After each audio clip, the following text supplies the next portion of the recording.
अच्छी बात है, ताकि MBBS क्लासेस वगैरह टाइम से स्टार्ट हो जाए ना, वरना लेट हो जाती है। अच्छा सही है, 45% है बायोलॉजी, यानी 81 MCQs हैं ये रहे। तो ये हमारे पास ये हमारा कोर्स आउटलाइन था, इसमें से ना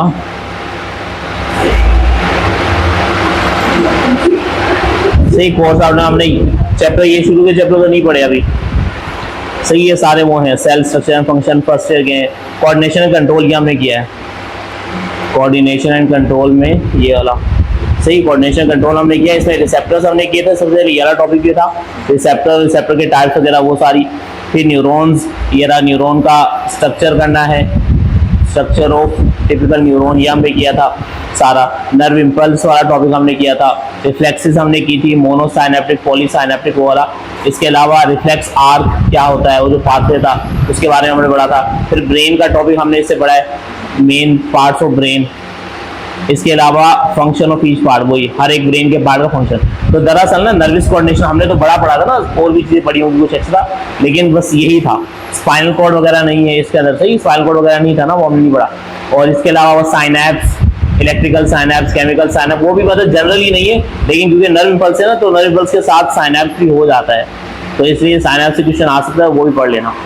फिर इसके बाद हमने एंजाइम से पढ़ा, एवोल्यूशन पढ़ लिया है। कॉन्सेप्ट ऑफ एवोल्यूशन हमने पढ़ा था कि लाइफ किस तरीके से दुनिया में ओरिजिनेट हुई थी। लेमार्क की थ्योरी हमने पढ़ी, डार्विन की थ्योरी पढ़ी, बस यही हमारा चैप्टर था एवोल्यूशन में। रिप्रोडक्शन हमने पढ़ा, ह्यूमन रिप्रोडक्टिव सिस्टम पढ़ना था, male and female reproductive system हमने पढ़ा, मेंस्ट्रुअल साइकिल पढ़ी। इसके अलावा सेक्सुअली ट्रांसमिटेड डिजीज, ये लास्ट वीक हमने मेंस्ट्रुअल साइकिल पढ़ी थी, और सेक्सुअली ट्रांसमिटेड डिजीज हम पहले पढ़ चुके थे ना, जो 3 है वो है।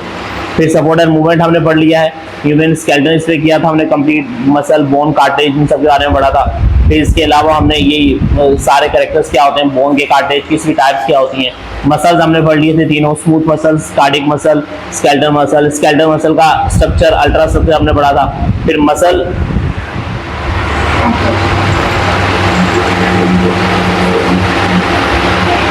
कॉन्ट्रैक्शन हमने पढ़ी थी। ओहो बैटरी हो गई इसकी।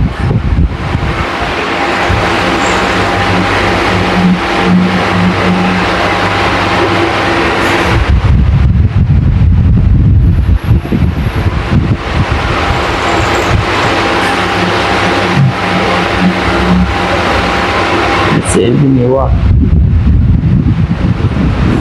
होम्योस्टेसिस तो हमने नहीं पढ़ा ना अभी, होम्योस्टेसिस नहीं, होम्योस्टेसिस पढ़ तो लिया हमने। हाँ सही है, सपोर्ट एंड मूवमेंट हो गया, होम्योस्टेसिस किडनी का स्ट्रक्चर, ये सारा पढ़ा था नीचे क्लास में। फिर जॉइंट्स, आर्थराइटिस, मसल कॉन्ट्रैक्शन का पूरा जो स्लाइडिंग फिलहाल मॉडल है वो सारा हमने पढ़ा था। जॉइंट्स, आर्थराइटिस ये भी पढ़ चुके हैं। इनहेरिटेंस अभी रहता है फर्स्ट ईयर का, एक ये चैप्टर रहता है, और सेकंड ईयर का बस ये रहता है, बाकी सब हो गए। ये रहा, होम्योस्टेसिस भी हो गया था सेकंड ईयर के जो चैप्टर्स हैं। और सेकंड ईयर के टोटल कितने चैप्टर थे मैंने बताया था आप लोगों को, 6 चैप्टर थे ना सेकंड ईयर से। तो एक हमने सपोर्ट एंड मूवमेंट किया, दूसरा होम्योस्टेसिस किया, तीसरा रिप्रोडक्शन, चौथा एवोल्यूशन, पांचवा नर्वस कोऑर्डिनेशन, और छठा इनहेरिटेंस रहता है जो हमारा। सही, 5 हमने कर लिए, एक इनहेरिटेंस रहता है, तो 6 चैप्टर थे। सही, बायोलॉजी का मॉड्यूल फर्स्ट ईयर है क्या? हाँ बायोटेक्नोलॉजी तो किया है, बायोटेक्नोलॉजी हाँ इसमें बायोटेक्नोलॉजी भी किया है, ये रहा बायोटेक्नोलॉजी रहा। सही है, टोटल 6 चैप्टर्स हैं, 6 है ना। सपोर्ट एंड मूवमेंट है, दूसरा नर्वस कोऑर्डिनेशन है, तीसरा एवोल्यूशन है, इसके अलावा एक बायोटेक्नोलॉजी है, ये हमने कर लिए हैं। होम्योस्टेसिस है, ये भी हमने कर लिया, और एक रिप्रोडक्शन। अच्छा 7 चैप्टर है, सही है, रिप्रोडक्शन और 7वां जो चैप्टर आखिरी चैप्टर, ये 6 चैप्टर हमारे हो गए हैं। और जो 7वां चैप्टर था क्या नाम है उसका, इनहेरिटेंस, वो रहता है। सही है, सेकेंड ईयर से। आज देखो अब ना थोड़ा सा एक छोटा सा चैप्टर है, कहाँ गया, वो अभी करेंगे फर्स्ट ईयर का गैसियस एक्सचेंज। फर्स्ट ईयर का छोटा चैप्टर है गैसियस एक्सचेंज, सही, ये हमने करना है। तो इसके पूरे मैं आप लोगों को भिजवा दूंगा। इसमें से जो टॉपिक्स है ना आप लोग इंक्लूड है, जो कोर्स है वो मैं लिखा देता हूँ क्या क्या करना है। इसमें से देख लो एक बार, फिर मैं वहां से दिखाता हूँ आप लोग। इसमें जो है ना कोर्स में आप लोग यहाँ पर चैप्टर का नाम लिख रखा है इन लोगों ने, रेस्पिरेशन। सही, ये रहा। और आप लोग बुक में चैप्टर का नाम है गैसियस एक्सचेंज। सही, इससे हमने ह्यूमन रेस्पिरेटरी सिस्टम पढ़ना है मेन तो, सही, हर एक पार्ट का फंक्शन पढ़ना है ह्यूमन रेस्पिरेटरी सिस्टम का। फिर इसके अलावा गैस एक्सचेंज किस तरह से होती है लंग्स में, सही, कौन कौन सी गैस अंदर जाती है, किस तरह बाहर निकलती है। इफेक्ट ऑफ स्मोकिंग पढ़नी है, बस ये पढ़ना है, सही है। इफेक्ट ऑफ स्मोकिंग यानी स्मोकिंग से होने वाली जो बीमारियां होती हैं कुछ, वो हमने पढ़नी है। तो ये 3 टॉपिक हैं, लेकिन कुछ हम इस तरह से पढ़ेंगे। अभी जो कोर्स है ना इसमें इसी तरह से पढ़ेंगे। सबसे पहले हम स्टार्टिंग का इसका इंट्रोडक्शन करेंगे, हर चैप्टर का हमने पढ़ा था ना ये, कि रिस्पायरेशन होती क्या है, गैस एक्सचेंज, वो रिस्पायरेशन क्या है, गैस एक्सचेंज क्या है, ये सारा। अच्छा देखो, तो ये चैप्टर स्टार्ट करें गैसियस एक्सचेंज। सबसे पहले ना इसकी डेफिनेशन है रिस्पायरेशन वगैरह की। तो देखो, रिस्पायरेशन हम कहते हैं रिस्पायरेशन का मतलब है एक ऐसा प्रोसेस, एक ऐसा वाइटल प्रोसेस, वाइटल कहते हैं जो जिंदा रहने के लिए जरूरी हो, सही है। रिस्पायरेशन एक ऐसा वाइटल प्रोसेस है जिसके जरिए जो सेल है वो एनर्जी हासिल करते हैं एटीपी की फॉर्म में, किसके जरिए, फूड को ऑक्सीडाइज करके, यानी फूड का ब्रेकडाउन करके, सही है। एक वर्ड होता है रेस्पायरेशन और एक है गैसियस एक्सचेंज होना। गैस एक्सचेंज का मतलब होता है एक गैस का बॉडी के अंदर आना और दूसरी गैस का बॉडी से बाहर निकलना, बस ये गैस एक्सचेंज कहलाता है, सही है। रेस्पिरेशन का मतलब है यहाँ पर, सही, एनिमल्स में हमारी बॉडी में जब गैस एक्सचेंज वगैरह होगी, ग्लूकोज का ब्रेकडाउन होगा, ये सारा रेस्पिरेशन कहलाता है। अब हमारी बॉडी में ना, हमारे हर एक सेल तक जब हम खाना खाते हैं, हमारा खाना खाते ही हमारे फूड जो है इंटेस्टाइन में जाएगा, इंटेस्टाइन में जाने के बाद इंटेस्टाइन से चीजें एब्जॉर्ब करके हमारी बॉडी के हर एक सेल तक पहुंचा दी जाती हैं। अब हमारे हाथ में, पाँव में, ब्रेन में, हर एक सेल में ग्लूकोज पहुंच गया है, अब ग्लूकोज को तोड़ना है और ग्लूकोज को तोड़ के उससे एनर्जी हासिल करनी है। ये प्रोसेस कहलाता है सेलुलर रिस्पायरेशन, सेल के अंदर होने वाला रिस्पायरेशन, जो मेनली माइटोकॉन्ड्रिया में होता है। तो अभी पढ़ेंगे ना हम लोग बायोएनर्जेटिक्स वाला चैप्टर, उसमें है ये पूरा ब्रेकडाउन वाला प्रोसेस, सही। Glycolysis, Krebs cycle, electron transport chain, वो सारे स्टेप्स जब वो हो जाएंगे तब जाके हमें एटीपी मिलेगी। देखो, हर एक सेल को जिंदा रहने के लिए ना, हमारे हाथ के, पाँव के, बॉडी के हर एक सेल को जिंदा रहने के लिए सिर्फ एक ही चीज चाहिए, वो है एनर्जी। अगर उसे कंटिन्यूस एनर्जी मिलती रहेगी ना, एनर्जी क्या है हमारी बॉडी में, एटीपी है, सही। एनर्जी का से क्या है हमारी बॉडी में, एटीपी। अगर हमारे सेल को कंटिन्यूस बार बार एटीपी मिलती रहेगी तो हमारा सेल जिंदा रहेगा, हमारा सेल अच्छे से परफॉर्म करता रहेगा, हमारा सेल हील भी होता रहेगा। अगर टूट गया है उसका हीलिंग वगैरह का प्रोसेस भी होता रहेगा, हमारा सेल माइटोसिस, मियोसिस भी करता रहेगा, अगर उसे एटीपी कंटिन्यूसली मिलता रहे तो हमें सिर्फ यही करना है कि हमें उसे कंटिन्यूसली एटीपी सप्लाई करनी है पूरी बॉडी के हर एक सेल को। और हर एक सेल को एटीपी किस तरह की सप्लाई होगी, उसे वहां पर एनर्जी प्रोवाइड की जाएगी, एनर्जी वहां पर हर एक सेल के अंदर प्रोड्यूस होगी, और प्रोड्यूस किस तरीके से होगी, फूड के ब्रेकडाउन से। तो इसीलिए हम खाना खाते हैं जिंदा रहने के लिए, हमारे हर एक सेल तक फूड पहुंचाने के लिए। दूसरा, जब ग्लूकोज का ब्रेकडाउन होगा तो ग्लूकोज का ब्रेकडाउन करने के लिए हमें चाहिए होती है ऑक्सीजन गैस, और ऑक्सीजन गैस किस तरह से हासिल होगी, जब हम गैस एक्सचेंज करेंगे यानी ब्रीथिंग करेंगे। तो जिंदा रहने के लिए हमारे 2 मेन वाइटल फंक्शन है जो हम करते हैं, एक गैस एक्सचेंज करना, ब्रीथिंग करना, और दूसरा सेल के अंदर ग्लूकोज का ब्रेकडाउन होना। ये दोनों ही प्रोसेस रिस्पायरेशन ही कहलाते हैं। ये दोनों प्रोसेस क्या कहलाते हैं, रिस्पायरेशन कहलाते हैं। एनिमल्स में, हमारी बॉडी में जब भी गैस एक्सचेंज की बात होगी उसे भी रिस्पायरेशन कहा जाएगा, और ग्लूकोज के ब्रेकडाउन की बात होगी उसे भी रिस्पायरेशन कहा जाएगा। अब इनके लिए अलग अलग टर्म है, मैं बता रहा हूं। एक कहलाता है इंटरनल रिस्पायरेशन और एक कहलाती है एक्सटर्नल रिस्पायरेशन, सही। एक्सटर्नल और एक इंटरनल रिस्पायरेशन। जब हम सांस लेते हैं ना, जब हम सांस लेते हैं तो एटमॉस्फेयर में से एयर हमारी बॉडी के अंदर जाती है, एयर, सही। उस एयर में ऑक्सीजन भी होती है, नाइट्रोजन भी होती है, बाकी सारी गैस भी होती है। ऑक्सीजन कितनी होती है एटमॉस्फेयर वाली एयर में, 21% तकरीबन, सही, 20.8% यानी 21% होती है। तो जब हम एक एयर अंदर लेके जाते हैं, जो एयर अंदर जाती है ना उसे हम कहते हैं इंस्पायर्ड एयर, उसे क्या कहा जाता है, इंस्पायर्ड एयर। और जो एयर हम बाहर निकालेंगे उसे क्या कहते हैं, एक्सपायर्ड एयर कहते हैं, सही। एक्सहेल्ड एयर, या अंदर आने वाली को इनहेल्ड एयर। तो इनहेल्ड एयर या इंस्पायर्ड एयर के अंदर ना ऑक्सीजन की अमाउंट ज्यादा होगी, तकरीबन 21%, लेकिन ज्यादा तो वो होती है नाइट्रोजन होती है, 79-78% ना हमारे एटमॉस्फेयर में नाइट्रोजन है। लेकिन नाइट्रोजन हमारी बॉडी इस तरह से हासिल नहीं करती, तो नाइट्रोजन का गैस एक्सचेंज नहीं होगा। यहाँ पर गैस एक्सचेंज सिर्फ 2 गैस का होगा, एक है ऑक्सीजन और दूसरी कार्बन डाइऑक्साइड गैस, इनका आपस में गैस एक्सचेंज होगा। तो जब हम सांस लेते हैं ना, सबसे पहले एयर हमारे जो इंस्पायर्ड एयर है वो हमारे लंग्स तक जाती है, और लंग्स तक जाने के बाद अंदर लंग्स के आसपास होती हैं बहुत बहुत बारीक बारीक कैपिलरीज, उन्हें हम कहते हैं पल्मोनरी कैपिलरीज। क्या कहलाती हैं, पल्मोनरी कैपिलरीज, जो लंग्स के अंदर होती हैं, तो पल्मोनरी कैपिलरीज कहलाती हैं। वो पल्मोनरी कैपिलरीज के अंदर होता है ब्लड, वो ब्लड क्या करेगा, जो एयर अंदर आई है उस एयर में से ऑक्सीजन को पिक करेगा, और उस एयर में यानी लंग्स के अंदर जो एल्वियस होते हैं, गोल गोल से पैकेट, उनके अंदर जो एयर है उस एयर में कार्बन डाइऑक्साइड गैस को रिलीज करेगा, वो ब्लड जो आया है। और ये ब्लड कहां से आ रहा होता है, पढ़ा है ना आप लोगों ने सर्कुलेशन का चैप्टर, सर्कुलेशन के चैप्टर में दिल से ब्लड आ रहा होता है, हार्ट से ब्लड आता है, डीऑक्सीजनेटेड ब्लड आता है जो पल्मोनरी आर्टरीज के जरिए आता है। पल्मोनरी आर्टरीज जो है वो लेकर आती है लंग्स के पास, वो पल्मोनरी आर्टरीज डिवाइड होंगी, उससे बनेगी पल्मोनरी कैपिलरीज। पल्मोनरी कैपिलरीज के अंदर मौजूद है डीऑक्सीजनेटेड ब्लड, जिसमें ऑक्सीजन की अमाउंट नहीं है, कार्बन डाइऑक्साइड गैस ज्यादा है। तो होगा ये, जो ऑक्सीजन की अमाउंट नहीं है तो लंग्स में से ऑक्सीजन इंटेक किया जाएगा और कार्बन डाइऑक्साइड गैस ब्लड में से दोबारा लंग्स के अंदर डाला जाएगा। तो मेन गैस एक्सचेंज ना यहां पर हो रहा है। कहां पर? एक गैस एक्सचेंज यहां पर हो रहा है, कहां पर? लंग्स और पल्मोनरी कैपिलरीज के दरमियान, यानी लंग्स या ब्लड के दरमियान। और एक गैस एक्सचेंज वहां पर हो रहा है, इंस्पायर्ड एयर और एक्सपायर्ड एयर वाला। ये सारा जो गैस एक्सचेंज है ना, इंस्पायर्ड एयर, एक्सपायर्ड एयर वाला, या फिर लंग्स से ब्लड में जाने वाला, ब्लड से लंग्स में आने वाला, ये सारा एक्सटर्नल रिस्पायरेशन कहलाता है। अभी तक ये सारा रिस्पायरेशन, ये सारा क्या कहलाता है? External respiration. तो एक्सटर्नल रिस्पायरेशन में तीन चीजें हैं, एक एटमॉस्फेयर, दूसरा लंग्स और तीसरा ब्लड। कौन सा ब्लड? जो लंग्स के आसपास पल्मोनरी कैपिलरीज में मौजूद है। तो तीन चीजें, सही है। पहले एटमॉस्फेयर से एयर कहां आई? लंग्स में आई। लंग्स से ऑक्सीजन गैस, सिर्फ प्योर ऑक्सीजन गैस कहां गई? ब्लड में गई। फिर ब्लड में से कार्बन डाइऑक्साइड गैस कहां आई?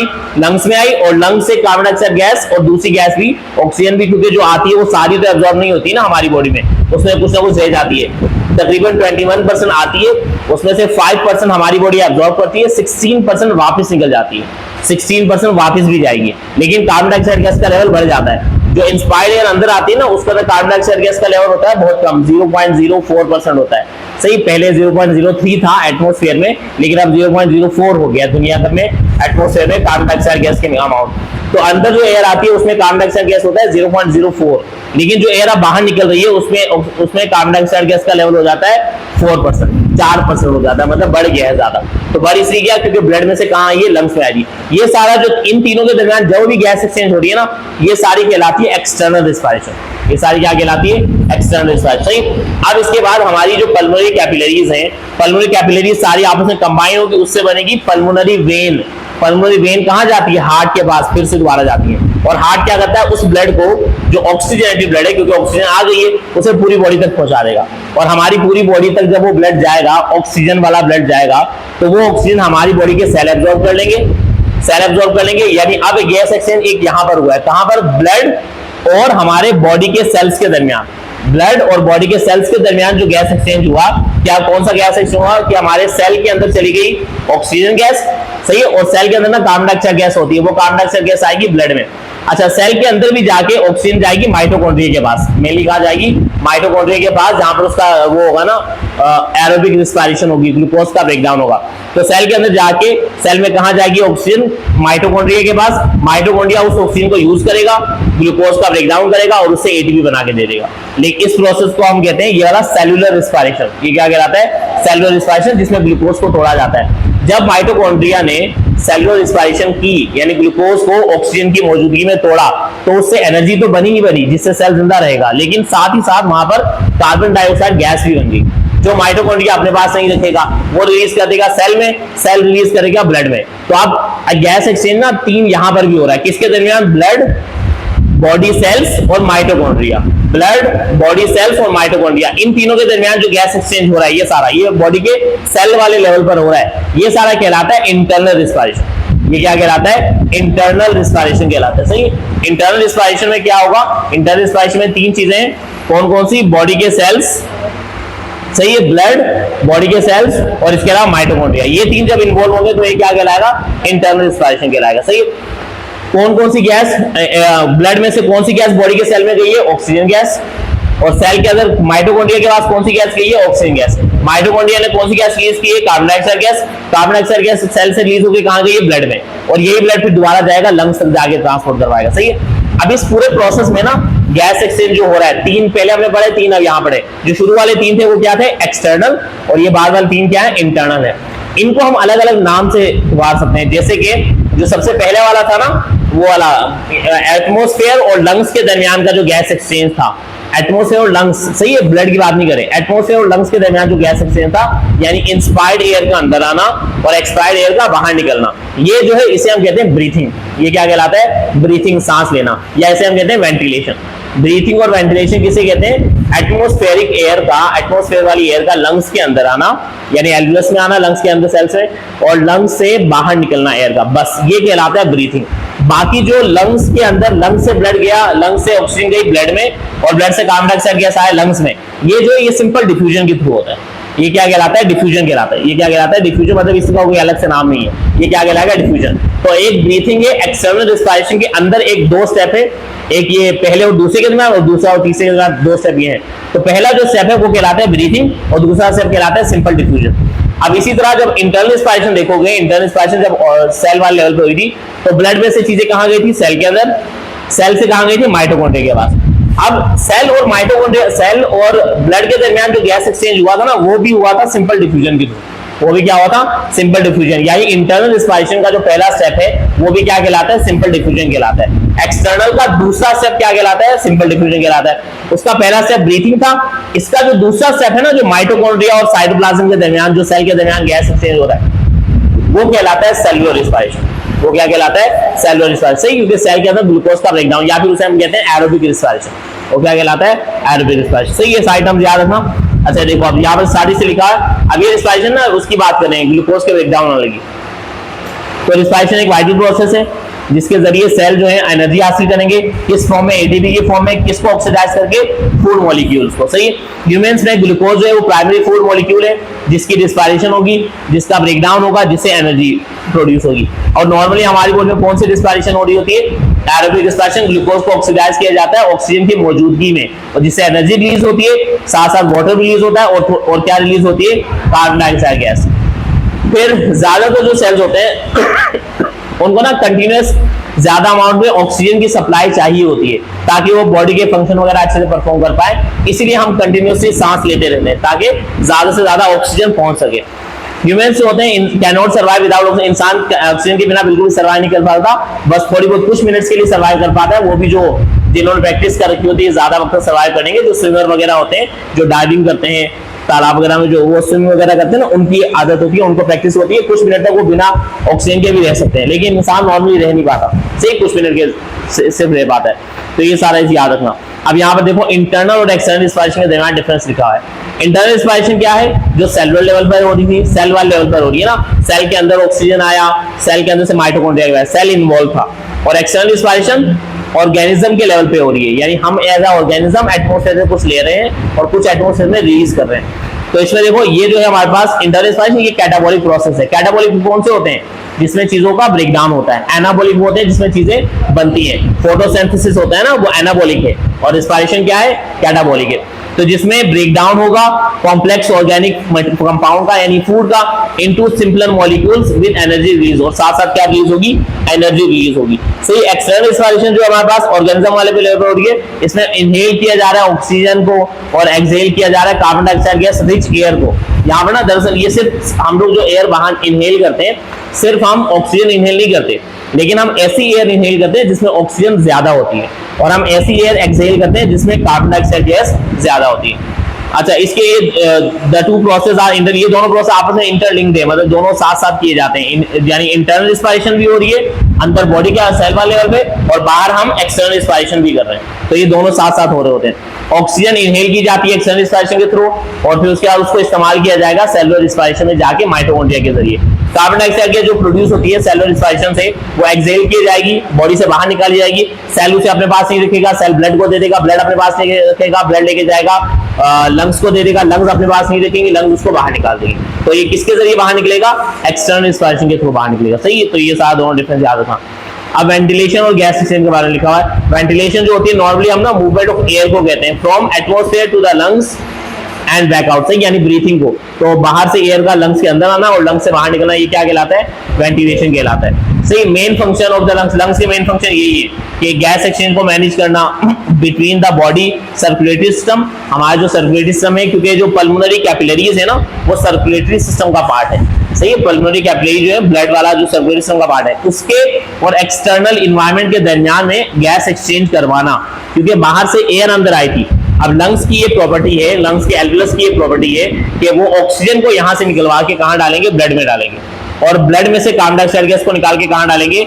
एयर में डालेंगे ताकि एयर वो बाहर निकल सके। तो ये सारा काम लंग्स का है। सही, आगे बढ़ेंगे लंग्स से दोबारा फंक्शन भी है, लंग्स का स्ट्रक्चर भी आगे बढ़ेंगे। यहाँ पर सिंपल सा लिखा है कि लंग्स होते हैं ब्रांचिंग एयरवेज होती है, अंदर बारीक बारीक ट्यूब्स होती है, माइक्रोस्कोपिक सैक यानी गोल गोल से पैकेट होते हैं जिन्हें हम क्या कहते हैं, एल्वुलाई कहते हैं। प्लूरल और सिंगुलर होगा तो एल्वुलस होगा, जो मिलके बने होते हैं सीलिएटेड एपिथेलियल सेल्स से। एपिथेलियल सेल्स कौन से होते हैं?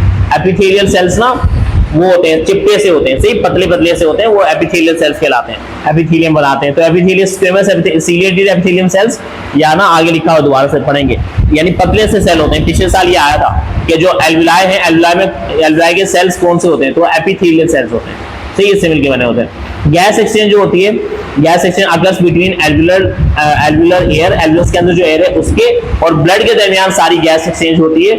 और ये ब्लड कहाँ मौजूद होता है? जो कैपिलरीज है एल्वुलस के आसपास, जो एल्वुलस के आसपास पूरा ब्लड वेसल का क्लस्टर होता है, उनके दरमियान ये सारा गैस एक्सचेंज होता है, इसे हम गैस एक्सचेंज कहते हैं। ये सारा अगर हम चाहते हैं कि गैस एक्सचेंज अच्छे से हो तो एल्वुलर मस्ट बी वेंटिलेटेड, यानी एल्वुलस के अंदर ना बहुत अच्छी अमाउंट में एयर आनी चाहिए और अच्छी अमाउंट में एयर फिर जल्दी बाहर भी निकलनी चाहिए, यानी उसमें वेंटिलेशन अच्छे से होनी चाहिए, यानी एयर का इनफ्लो और आउटफ्लो ना अच्छे से होना चाहिए। And have blood flow in alveolar capillary, और ब्लड कैपिलरीज में भी ज्यादा अमाउंट में ब्लड हो, जितना ज्यादा ब्लड होगा उतनी ज्यादा ऑक्सीजन पिक करेगा, उतनी ज्यादा कार्बन डाइऑक्साइड गैस रिलीज करके जाएगा। अब कुछ टर्म्स हैं जैसे कि रेस्पिरेटरी सरफेस और एक होता है रेस्पिरेटरी मीडियम। रेस्पिरेटरी मीडियम हम कहते हैं उस एनवायरनमेंट को जहां एक लिविंग ऑर्गेनिज्म सांस लेता है या गैस एक्सचेंज करता है। अब अमीबा जो है ना, अमीबा भी यूनिसेल्युलर है, यूनिसेल्युलर, और वो भी गैस एक्सचेंज करता है, उसे भी कार्बन डाइऑक्साइड गैस रिलीज करनी है, ऑक्सीजन एब्जॉर्ब करनी है। प्लांट लाइक है ना, एनिमल लाइक प्रोटिस्टा है, एनिमल लाइक ऑर्गेनिज्म है। तो अमीबा को जब ब्रीथ करना होता है तो अमीबा अपनी पूरी प्लाज्मा मेम्ब्रेन या सेल मेम्ब्रेन के जरिए करता है, और वो कहाँ रहता है? पानी के अंदर होता है, सही, फ्रेश वाटर वगैरह के अंदर होता है। तो उसकी जो रिस्पायरेटरी, उसकी जो प्लाज्मा मेम्ब्रेन है ना, वो सरफेस है जिसके जरिए वो सांस लेता है। तो वो सरफेस जिसके जरिए कोई एक ऑर्गेनिज्म ब्रीथ करता है या गैस एक्सचेंज करता है, उस सरफेस को हम कहते हैं रिस्पायरेटरी सरफेस। और जिस इन्वायरमेंट में वो सारा काम हो रहा होता है गैस एक्सचेंज का, उसे हम कहते हैं रेस्पिरेटरी मीडियम, सही। जैसे कि फिश कहां पर गैस एक्सचेंज करती है? पानी के अंदर ही रहकर, वो पानी के बाहर आके सांस लेती है, पानी के अंदर ही होती है, वहीं पर सांस लेती है। उसके बाद पाए जाते हैं साइड पे गिल्स होते हैं ना, गिल्स में पानी अंदर आता है, उस पानी में से ऑक्सीजन निकाला जाता है और उस जो बाकी पीछे पानी बचेगा उसको बाहर निकाल दिया जाता है। फिर पानी अंदर आता है, उस पानी में से ऑक्सीजन निकाला जाता है और जो कार्बन डाइऑक्साइड गैस रिलीज भी की जाती है और पानी को वापस बाहर किया जाता है। तो उसके पास, फिश के पास मौजूद है गिल्स। तो फिश का जो रेस्पिरेटरी सरफेस है वो क्या है? गिल्स है। और रेस्पिरेटरी मीडियम क्या है? वाटर है। अच्छा, और हमारा रेस्पिरेटरी मीडियम क्या है? एयर है। हम एयर में, एटमॉस्फेयर में सांस लेते हैं, एयर से हम एयर एब्जॉर्ब करते हैं, उस एयर में से हम ऑक्सीजन निकालते हैं और उस एयर में हम कार्बन डाइऑक्साइड गैस फिर रिलीज करवाते हैं। तो हमारा जो रेस्पिरेटरी मीडियम है वो क्या है? एयर है। और रेस्पिरेटरी सरफेस हमारे लंग्स के अंदर पाए जाने वाले राउंड राउंड से पैकेट, जिन्हें हम क्या कहते हैं? एल्वुलस कहते हैं, वो है, सही, वो हमारी रेस्पिरेटरी सरफेस है। अच्छा, एयर जो है, एयर के अंदर एयर के अंदर ऑक्सीजन की अमाउंट कितनी होती है? 21%, सही, एटमॉस्फेयर में। पानी के अंदर कितनी होती है? पता है पानी के अंदर कितनी? पानी के अंदर होती है 5%। पानी के अंदर कितनी होती है? 5% होती है। तो एक शॉर्ट में क्वेश्चन आता है ना फर्स्ट ईयर में कि एयर जो है वो अच्छा रेस्पिरेटरी मीडियम समझा जाता है। Air is better respiratory medium as compare to water. पानी के मुकाबले में जो एटमॉस्फेयर है ना वो ज्यादा अच्छा रेस्पिरेटरी मीडियम है। क्यों? क्योंकि इसमें ऑक्सीजन की अमाउंट ज्यादा है, ये इसका आंसर है। इसमें ऑक्सीजन की अमाउंट 21% है, उसमें कितनी है? सिर्फ 5%, वो भी डिसॉल्व होती है, मिक्स होती है, सही। अच्छा, तो रेस्पिरेटरी सरफेस, लेकिन ऐसा नहीं है कि पानी में ऑक्सीजन है तो हम पानी पिएंगे तो उससे हमें ऑक्सीजन मिल जाएगी, ऐसा नहीं होता। हम अगर पानी पीते हैं ना उसमें ऑक्सीजन होती है, लेकिन हमारी बॉडी में जाके वो हमें नहीं मिलती, क्योंकि हमारे स्टमक वगैरह इस काबिल नहीं है कि ऑक्सीजन निकाल सके, क्योंकि पानी तो स्टमक में जाता है। और अगर पानी हमारे लंग्स में चला गया तो लंग्स भी इस काबिल नहीं है कि उसमें से पानी में से ऑक्सीजन निकाल पाए। और फिश के गिल्स इस काबिल नहीं है कि वो एयर में से ऑक्सीजन निकाल पाए, वरना तो एयर अच्छा रेस्पिरेटरी मीडियम है तो फिश को एयर दे देंगे तो और अच्छे सांस ले पाएगा, लेकिन ऐसा नहीं होता। तो हर एक सेल ना स्पेशलाइज्ड होते हैं, तो हमारे सेल स्पेशलाइज्ड हैं कि वो एयर में से ऑक्सीजन निकाल सकते हैं। फिश के जो गिल्स के सेल है वो स्पेशलाइज्ड हैं कि वो पानी में से निकाल सकते हैं, सही है। अच्छा, तो रेस्पिरेटरी सरफेस के बारे में लिखा हुआ है द स्पेसिफिक एरिया, वो खास तरह का एरिया जहां पर गैस एक्सचेंज होती है एनवायरनमेंट के अकॉर्डिंग, वो क्या कहलाता है? रेस्पिरेटरी सरफेस कहलाती है, सही। एग्जांपल है जैसे कि स्किन, अर्थवर्म है, जो अर्थवर्म होता है, अर्थवर्म के अंदर जो स्किन है ना वही उसका रेस्पिरेटरी सरफेस होती है, वो स्किन के जरिए सांस लेता है। और कौन लेता है स्किन के जरिए सांस? बताओ, 2-3 नाम बताओ। एक तो अमीबा भी हो गया, अमीबा भी स्किन के जरिए करता है, अर्थवर्म है, और जो स्किन के जरिए गैस एक्सचेंज कर सकते हैं। एक सिंपल कॉमन एग्जांपल है, स्नेक करते हैं, जो वाटर स्नेक होते हैं वो करते हैं, लेकिन फ्रॉग ज्यादा करते हैं, फ्रॉग सारे करते हैं। जो फ्रॉग्स होते हैं ना, एम्फीबियंस होते हैं, फ्रॉग होते हैं उनमें, तो फ्रॉग की स्किन के अंदर ना, उस स्किन से भी करता है, वो नहीं पढ़ा आप लोगों ने, एक हाइबरनेशन होता है, एस्ट्रिगेशन होता है, उस टाइम पे वो सांस थोड़ी ले रहे होते हैं बाहर आके, वो अंदर ही रहते हैं कीचड़ के अंदर, तो वहीं से स्किन के जरिए सांस ले रहे होते हैं, तो स्किन के जरिए वो ब्रीथ कर पाते हैं। तो अच्छा, इसके अलावा एल्वुलर मेम्ब्रेन, एल्वुलस की जो मेम्ब्रेन है या एल्वुलाई है, वो ह्यूमंस में, हमारी बॉडी में रिस्पायरेटरी सरफेस है। ह्यूमंस रिस्पायरेटरी सरफेस, ह्यूमन में रिस्पायरेटरी सरफेस क्या है? एल्वुलाई है। अच्छा, रिस्पायरेटरी सरफेस की ना कुछ प्रॉपर्टीज होती हैं, वही कैरेक्टर्स जो आप लोगों ने मैट्रिक में पढ़े थे और अभी फर्स्ट ईयर द्वारा पढ़े, सही आप लोगों को तो 4 या 5 लिखे हो ना, सही इतने वही है, अच्छे हैं शायद। सबसे पहले हमारे पास मॉइस्ट होती हैं, जो ये उसकी बात कर रहे हैं, लंग्स के अंदर जो गोल गोल से पैकेट हैं, यानी जिन्हें हम एल्वुलस कहते हैं, एल्वुलाई कहते हैं, वो हमारे रिस्पायरेटरी सरफेस है, उसकी कुछ प्रॉपर्टीज हैं वो हम बता रहे हैं। सबसे पहले तो वो होती है मॉइस्ट, मॉइस्ट मतलब गीली होती है, तो ये मॉइस्ट होती है ताकि डिसॉल्व गैसेस वगैरह को इजी से ना वो पास कर दें, इजीली पास कर पाए, क्योंकि एयर जो आ रही है उस एयर में ना सारी गैस डिसॉल्व हुई पड़ी है, मिक्स हुई पड़ी होती है, उस एयर में ऑक्सीजन भी है, कार्बन डाइऑक्साइड गैस वगैरह भी है, सारी गैस वगैरह होती है, और ये जो हमारे पास मॉइस्ट होगी, इस मॉइस्ट की वजह से ना सिर्फ ऑक्सीजन गैस अंदर आएगी और ऑक्सीजन गैस ब्लड में जाएगी। दूसरा, इस मॉइस्ट की वजह से ना मेन ये होता है कि जब एयर अंदर आएगी ना, तो इस एल्वुलस को फूलना पड़ता है, एल्वुलस बड़ा होगा, और जब एयर बाहर निकलेगी तो एल्वुलस दोबारा कॉन्ट्रैक्ट होगा, फिर रिलैक्स होगा, कॉन्ट्रैक्ट होगा। तो एल्वुलस की कॉन्ट्रैक्शन रिलैक्सेशन, कोई भी चीज अगर ड्राई हो ना, खुश्क हो, तो वो ज्यादा मूव नहीं कर पाती, अगर वो गीली होगी ना, मॉइस्ट होगी, तो उसकी कॉन्ट्रैक्शन और रिलैक्सेशन आसान हो जाती है, तो इसलिए मॉइस्ट होती है ताकि कॉन्ट्रैक्ट और रिलैक्स इजीली हो पाए, सही, कॉन्ट्रैक्ट और रिलैक्स इजीली हो पाए। ये भी इसका है कि डिसॉल्व गैसेस वगैरह को अलाउ मूवमेंट करवा पाएगी, लेकिन मेन इसका वही है कि ना ज्यादा इजीली कॉन्ट्रैक्ट और रिलैक्स हो पाए। दूसरा, ये परमेबल होती है गैसेस के लिए, जैसे कि ऑक्सीजन और कार्बन डाइऑक्साइड गैस के लिए। अब ये भी तो है ना कि हमारे ब्लड में नाइट्रोजन गैस तो नहीं होती, हमारे ब्लड में नाइट्रोजन गैस नहीं होती, जो डीऑक्सीजनेटेड ब्लड आता है ना, और एटमॉस्फेयर में कितनी नाइट्रोजन है? 78%। तो ऐसा भी तो हो सकता था कि एटमॉस्फेयर से जो नाइट्रोजन गैस आई है, एटमॉस्फेयर से जो नाइट्रोजन गैस आई है, वो नाइट्रोजन गैस हमारे ब्लड में चली जाती, लेकिन ऐसा नहीं होता। क्यों नहीं होता? क्योंकि हमारे जो एल्वुलस है वो अलाउ नहीं करती, जो एल्वुलस है वो परमेबल नहीं है, किसके लिए? नाइट्रोजन के लिए, वो सिर्फ परमेबल है किसके लिए? Oxygen and carbon dioxide gas, सही, इन दोनों के लिए परमेबल है, तो ये सिर्फ इन दोनों की मूवमेंट अलाउ करेगी, बाकी की मूवमेंट अलाउ नहीं करती, तो इसलिए दोनों गैस ही एक्सचेंज होगी बस। तो ये दूसरी प्रॉपर्टी इसकी आदत है कि परमेबल होती है। फिर इसके अलावा थिन, ये थिन होती है ताकि डिफ्यूजन का जो डिस्टेंस है वो कम हो जाए, जितना बारीक मेम्ब्रेन होगी उतनी जल्दी जल्दी गैस एक्सचेंज होगा, इस तरह से। और डिफ्यूजन इसका जो हमारे पास वो होता है ना, एल्वुलर सरफेस थिन है, वो 1 मिलीमीटर होती है, 1 मिलीमीटर से भी कम होती है, बारीक सी होती है। एल्वुलस की जो मेम्ब्रेन होती है वो 1 मिलीमीटर से भी थिन होती है, ये आदत है, ये आदत है इसकी, इसका जो वो है ना थिननेस कितनी है, कितनी थिन है ये। लार्ज सरफेस एरिया, जो एल्वुलस हैं ये इतनी लार्ज होती हैं कि हमारी बॉडी के साइज के हिसाब से ये ज्यादा लार्ज होती हैं। देखो जैसे कि हमारी बॉडी को जितनी ऑक्सीजन की डिमांड है ना, जितनी ऑक्सीजन चाहिए हाथ पांव सबको मिला के, उतनी ऑक्सीजन प्रोवाइड करने के इससे काबिल होना चाहिए, यानी इतने एल्वुलस का सरफेस एरिया इतना होना चाहिए। एक एल्वुलस का सरफेस एरिया मतलब पूरा एरिया जहां से वो गैस एक्सचेंज कर सकती है, वो सरफेस एरिया कहलाता है। तो एल्वुलस का इतना सरफेस एरिया होना चाहिए सारे लंग्स के ओवरऑल मिला के कि हमारी पूरी बॉडी की ऑक्सीजन की जो डिमांड है उसे पूरा किया जा सके। इसीलिए हमारी बॉडी में लंग्स का जो साइज है वो इतना है कि ऑक्सीजन की डिमांड को पूरा कर लेता है। अगर लंग्स छोटे हो गए तब भी हम सर्वाइव नहीं कर पाएंगे, सही। इसी तरह एलिफेंट में जो लंग्स होंगे वो उसकी बॉडी के साइज के हिसाब से होंगे, सही है। और छोटे एनिमल्स वगैरह होते हैं, रैबिट वगैरह, इनमें जो लंग्स होंगे वो उनकी बॉडी के हिसाब से होंगे, लेकिन वो इतने लार्ज होंगे सबके, उनके एल्वुलस जो होंगे वो इतने लार्ज होंगे कि उनकी ऑक्सीजन की डिमांड को पूरा कर सके। तो इनका सरफेस एरिया इतना लार्ज होता है कि बॉडी की ऑक्सीजन की डिमांड को पूरा कर सकता है। और ह्यूमन में जो मिलियंस ऑफ एल्वुलाई होते हैं ना, तकरीबन 700 मिलियन होते हैं, आगे पढ़ेंगे, मिलियंस ऑफ एल्वुलाई होते हैं जो मिल के आपस में इतना सरफेस एरिया प्रोवाइड कर देते हैं जो हमारी बॉडी के वॉल्यूम के हिसाब से बहुत ज्यादा बड़ा होता है। तकरीबन ना 70 मीटर स्क्वायर होता है एल्वुलस का सरफेस एरिया ना, ओवरऑल सारे मिला के 70 meter square. 70 meter square, 70 meter कितना होता है? 70 मीटर बड़ा होता है, 1 मीटर का कपड़ा देखा ना, 1 मीटर इतना होता है, तो इसका 70 मीटर ले लो, 70 मीटर बहुत बड़ा होता है। इतना सरफेस एरिया ओवरऑल सबका मिला के होता है, इसलिए जो फैली होती है ना ये चारों तरफ से, तो ये पूरा एक का एरिया काउंट होगा, दूसरा इसके यहाँ पर मौजूद है, फिर उसका एरिया काउंट होगा, तो ओवरऑल मिला के अच्छा खासा एरिया ये कवर कर दी होती है। तो लार्ज सरफेस एरिया होगा ताकि ज्यादा से ज्यादा ऑक्सीजन की डिमांड को पूरा किया जा सके।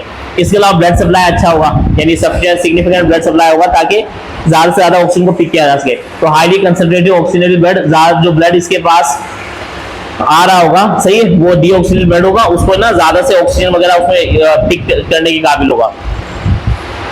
ये लिखा हुआ है कि हाईली कंसंट्रेटेड ऑक्सीजनेटेड ब्लड, ये बहुत ज्यादा ऐसा ऑक्सीजनेटेड ब्लड जिसमें बहुत ज्यादा कंसंट्रेशन होगी ऑक्सीजन की, वो लेके जाया जाता है away from the lungs. Lungs से जो ब्लड जाएगा ना, जो ब्लड आ रहा है वो तो है डीऑक्सीजनेटेड, अब जो जा रहा है वो पार्शियली ऑक्सीजनेटेड भी हो सकता है, पार्शियली मतलब सेमी ऑक्सीजनेटेड के कम ऑक्सीजन हो, लेकिन वो हमारी बॉडी में कैसा जाता है, यानी हाईली कंसंट्रेटेड ऑक्सीजनेटेड ब्लड जाता है। ऐसा ब्लड जाता है लंग से जो वापस जा रहा होता है हार्ट की तरफ, वो ऐसा ब्लड जाता है जिसमें ऑक्सीजन की डिमांड, ऑक्सीजन की अमाउंट बहुत ज्यादा होगी, ताकि प्रॉपर अच्छी से ज्यादा ऑक्सीजन पिक कर ली जाए। और इसके अलावा जो carbon dioxide gas rich blood होता है वो वापस लाया जाता है लंग्स की तरफ, ताकि ज्यादा से ज्यादा कार्बन डाइऑक्साइड गैस को रिमूव करवाया जा सके। तो ये वही लिखा है कि ब्लड सप्लाई ज्यादा से ज्यादा होनी चाहिए एल्वेलस के आसपास, ताकि ज्यादा से ज्यादा डिफ्यूजन हो सके, गैस एक्सचेंज हो सके। और लार्ज डिफ्यूजन ग्रेडियंट या गुड वेंटिलेशन मैकेनिज्म, यानी अच्छा वेंटिलेशन मैकेनिज्म हो कि चीजें अच्छे से गैस एक्सचेंज हुआ। लार्ज डिफ्यूजन ग्रेडियंट का मतलब है कि जब हम सांस ले रहे होते हैं तो जो एयर बाहर से आ रही है ना, उस एयर में ऑक्सीजन की अमाउंट इतनी ज्यादा होनी चाहिए कि ब्लड के मुकाबले में उसकी ऑक्सीजन की अमाउंट ज्यादा ही हो, ताकि यहां से एयर निकल के ब्लड में जाए। दूसरा, जो एटमॉस्फेयर से एयर आ रही है उस एयर में कार्बन डाइऑक्साइड गैस की अमाउंट बहुत कम होनी चाहिए, ताकि ब्लड में से कार्बन डाइऑक्साइड गैस निकल के कहाँ है, यहाँ पर लंग्स के अंदर है। क्योंकि ये सारा एक्सचेंज क्या हो रहा है, हमने पढ़ा था, इसे क्या सिंपल डिफ्यूजन कहते हैं ना। डिफ्यूजन कहां से होगी, हाई से लो कंसंट्रेशन की तरफ होगी। अगर कोई एक ऐसे रूम में है जहां पर बाहर एटमॉस्फेयर में कार्बन डाइऑक्साइड गैस की अमाउंट 10% है, ऐसे रूम है जहां पर कार्बन डाइऑक्साइड गैस की अमाउंट ज्यादा है, तो जब कार्बन डाइऑक्साइड गैस वो इनहेल करेगा तो ब्लड में से कार्बन डाइऑक्साइड गैस वहां नहीं जाएगी, कहां जाएगी, बल्कि उल्टा, यानी जो लंग्स में से वो कार्बन डाइऑक्साइड गैस उठ के ब्लड में जाएगी। तो जो ब्लड आया था वो बिना ऑक्सीजन वाला ब्लड, जिसमें कार्बन डाइऑक्साइड गैस ज्यादा थी, और कार्बन डाइऑक्साइड गैस बढ़ जाएगी, इसीलिए इंसान मर जाएगा, क्योंकि बॉडी में ऑक्सीजन की डिमांड का ऑक्सीजन की कमी हो जाएगी। तो लार्ज डिफ्यूजन ग्रेडियंट का मतलब ये है कि ऑक्सीजन की अमाउंट ज्यादा होनी चाहिए और कार्बन डाइऑक्साइड गैस का लेवल कम होना चाहिए एटमॉस्फेयर। कंटीन्यूअस ब्रीथिंग मैकेनिज्म, और हम जो बार बार सांस लेते होते हैं ना, इसकी वजह से ये डिफ्यूजन ग्रेडियंट मेंटेन रहता है कि हम बार बार एयर को चेंज कर रहे होते हैं, एल्वेस की एयर को, जो एयर आई उसमें जैसे ही कार्बन डाइऑक्साइड गैस का लेवल बढ़ा एकदम हमने बाहर फेंक दिया, फिर एयर अंदर की, जैसे कार्बन डाइऑक्साइड गैस का लेवल बढ़ा हमने बाहर फेंक दिया, इस तरह से। और ऑक्सीजन कंसंट्रेशन को हमने हायर रखा है एल्वेलस के अंदर, उसके आसपास की कैपिलरीज के मुकाबले में। ऑक्सीजन फिर डिफ्यूज करेगा फ्रॉम एल्वेलस टू द ब्लड, ताकि ऑक्सीजन अच्छे से डिफ्यूज कर जाए, कहां से, एल्वेलस से उठ के ब्लड में चल जाए। कार्बन डाइऑक्साइड गैस की कंसंट्रेशन जो होती है ज्यादा अमाउंट में होती है, कहां पर, कैपिलरीज में, किसके मुकाबले में, एल्वेलस के मुकाबले में, ताकि कार्बन डाइऑक्साइड गैस डिफ्यूज हो जाए, कहां से, ब्लड से किस में चली जाए, एल्वेलस में चली जाए। सही है।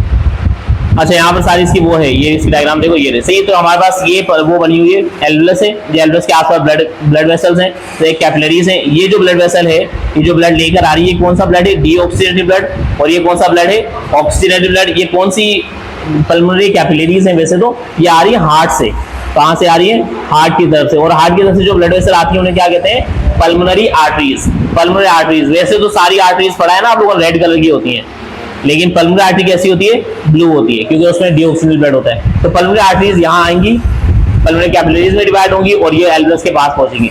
जैसे यहाँ पहुंचेंगे, इसमें से पल्मोनरी कैपिलरीज में जो डीऑक्सीजनेटेड ब्लड है पल्मोनरी आर्टरी में, इस डीऑक्सीजन ब्लड को ट्रांसफर किया जाएगा, कहां पर, ये कार्बन डाइऑक्साइड गैस ट्रांसफर हो रही है एल्वेलस में, एल्वेलस में ट्रांसफर हो रही है। जो बाहर से इनहेल्ड एयर आई, जिसमें ऑक्सीजन की अमाउंट क्या थी, ज्यादा थी, ये एयर अंदर आई, जैसे अंदर एयर आई, यहां से कार्बन डाइऑक्साइड गैस निकल के यहां चला गया, और एल्वेलस से ऑक्सीजन जो है वो पिक करके कहां चलेगी, कैपिलरीज में चलेगी, और ये ब्लड कैसा बन गया, ऑक्सीजनेटेड ब्लड बन गया, जो पल्मोनरी वेन के जरिए कहां जाएगा, दोबारा हार्ट तक जाएगा। तो यहाँ पर ये सारा गैस एक्सचेंज यहाँ हो रहा है, और ये सारा गैस एक्सचेंज कैसे हो रहा है, सिंपल डिफ्यूजन के थ्रू। सही।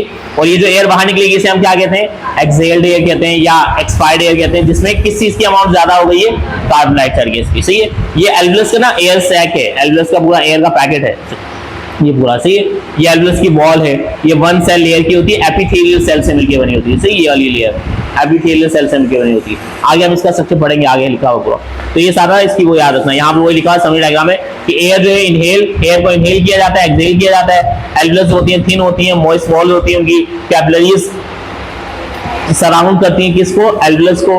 डिफ्यूजन होती है CO2 की, कहां से, out of the capillary into the alveolus, और डिफ्यूजन होती है ऑक्सीजन कहां से, इनटू द कैपिलरी, कैपिलरी में जाती है फ्रॉम द एल्वेलस। सही। तो ये सारा इस चैप्टर का इंट्रोडक्शन वाला पार्ट है। अब इसके बाद ह्यूमन रेस्पिरेटरी सिस्टम है।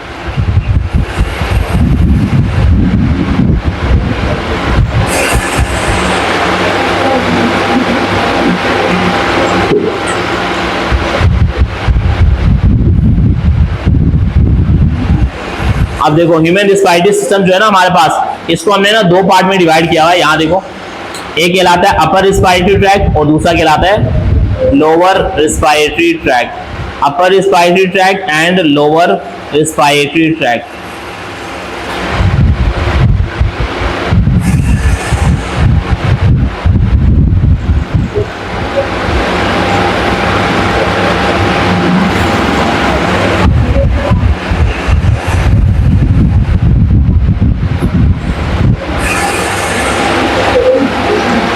सही, यहां देखो जो हमारा ह्यूमन रिस्पायरेटरी सिस्टम है ना, इसको हमने दो पार्ट में डिवाइड किया है।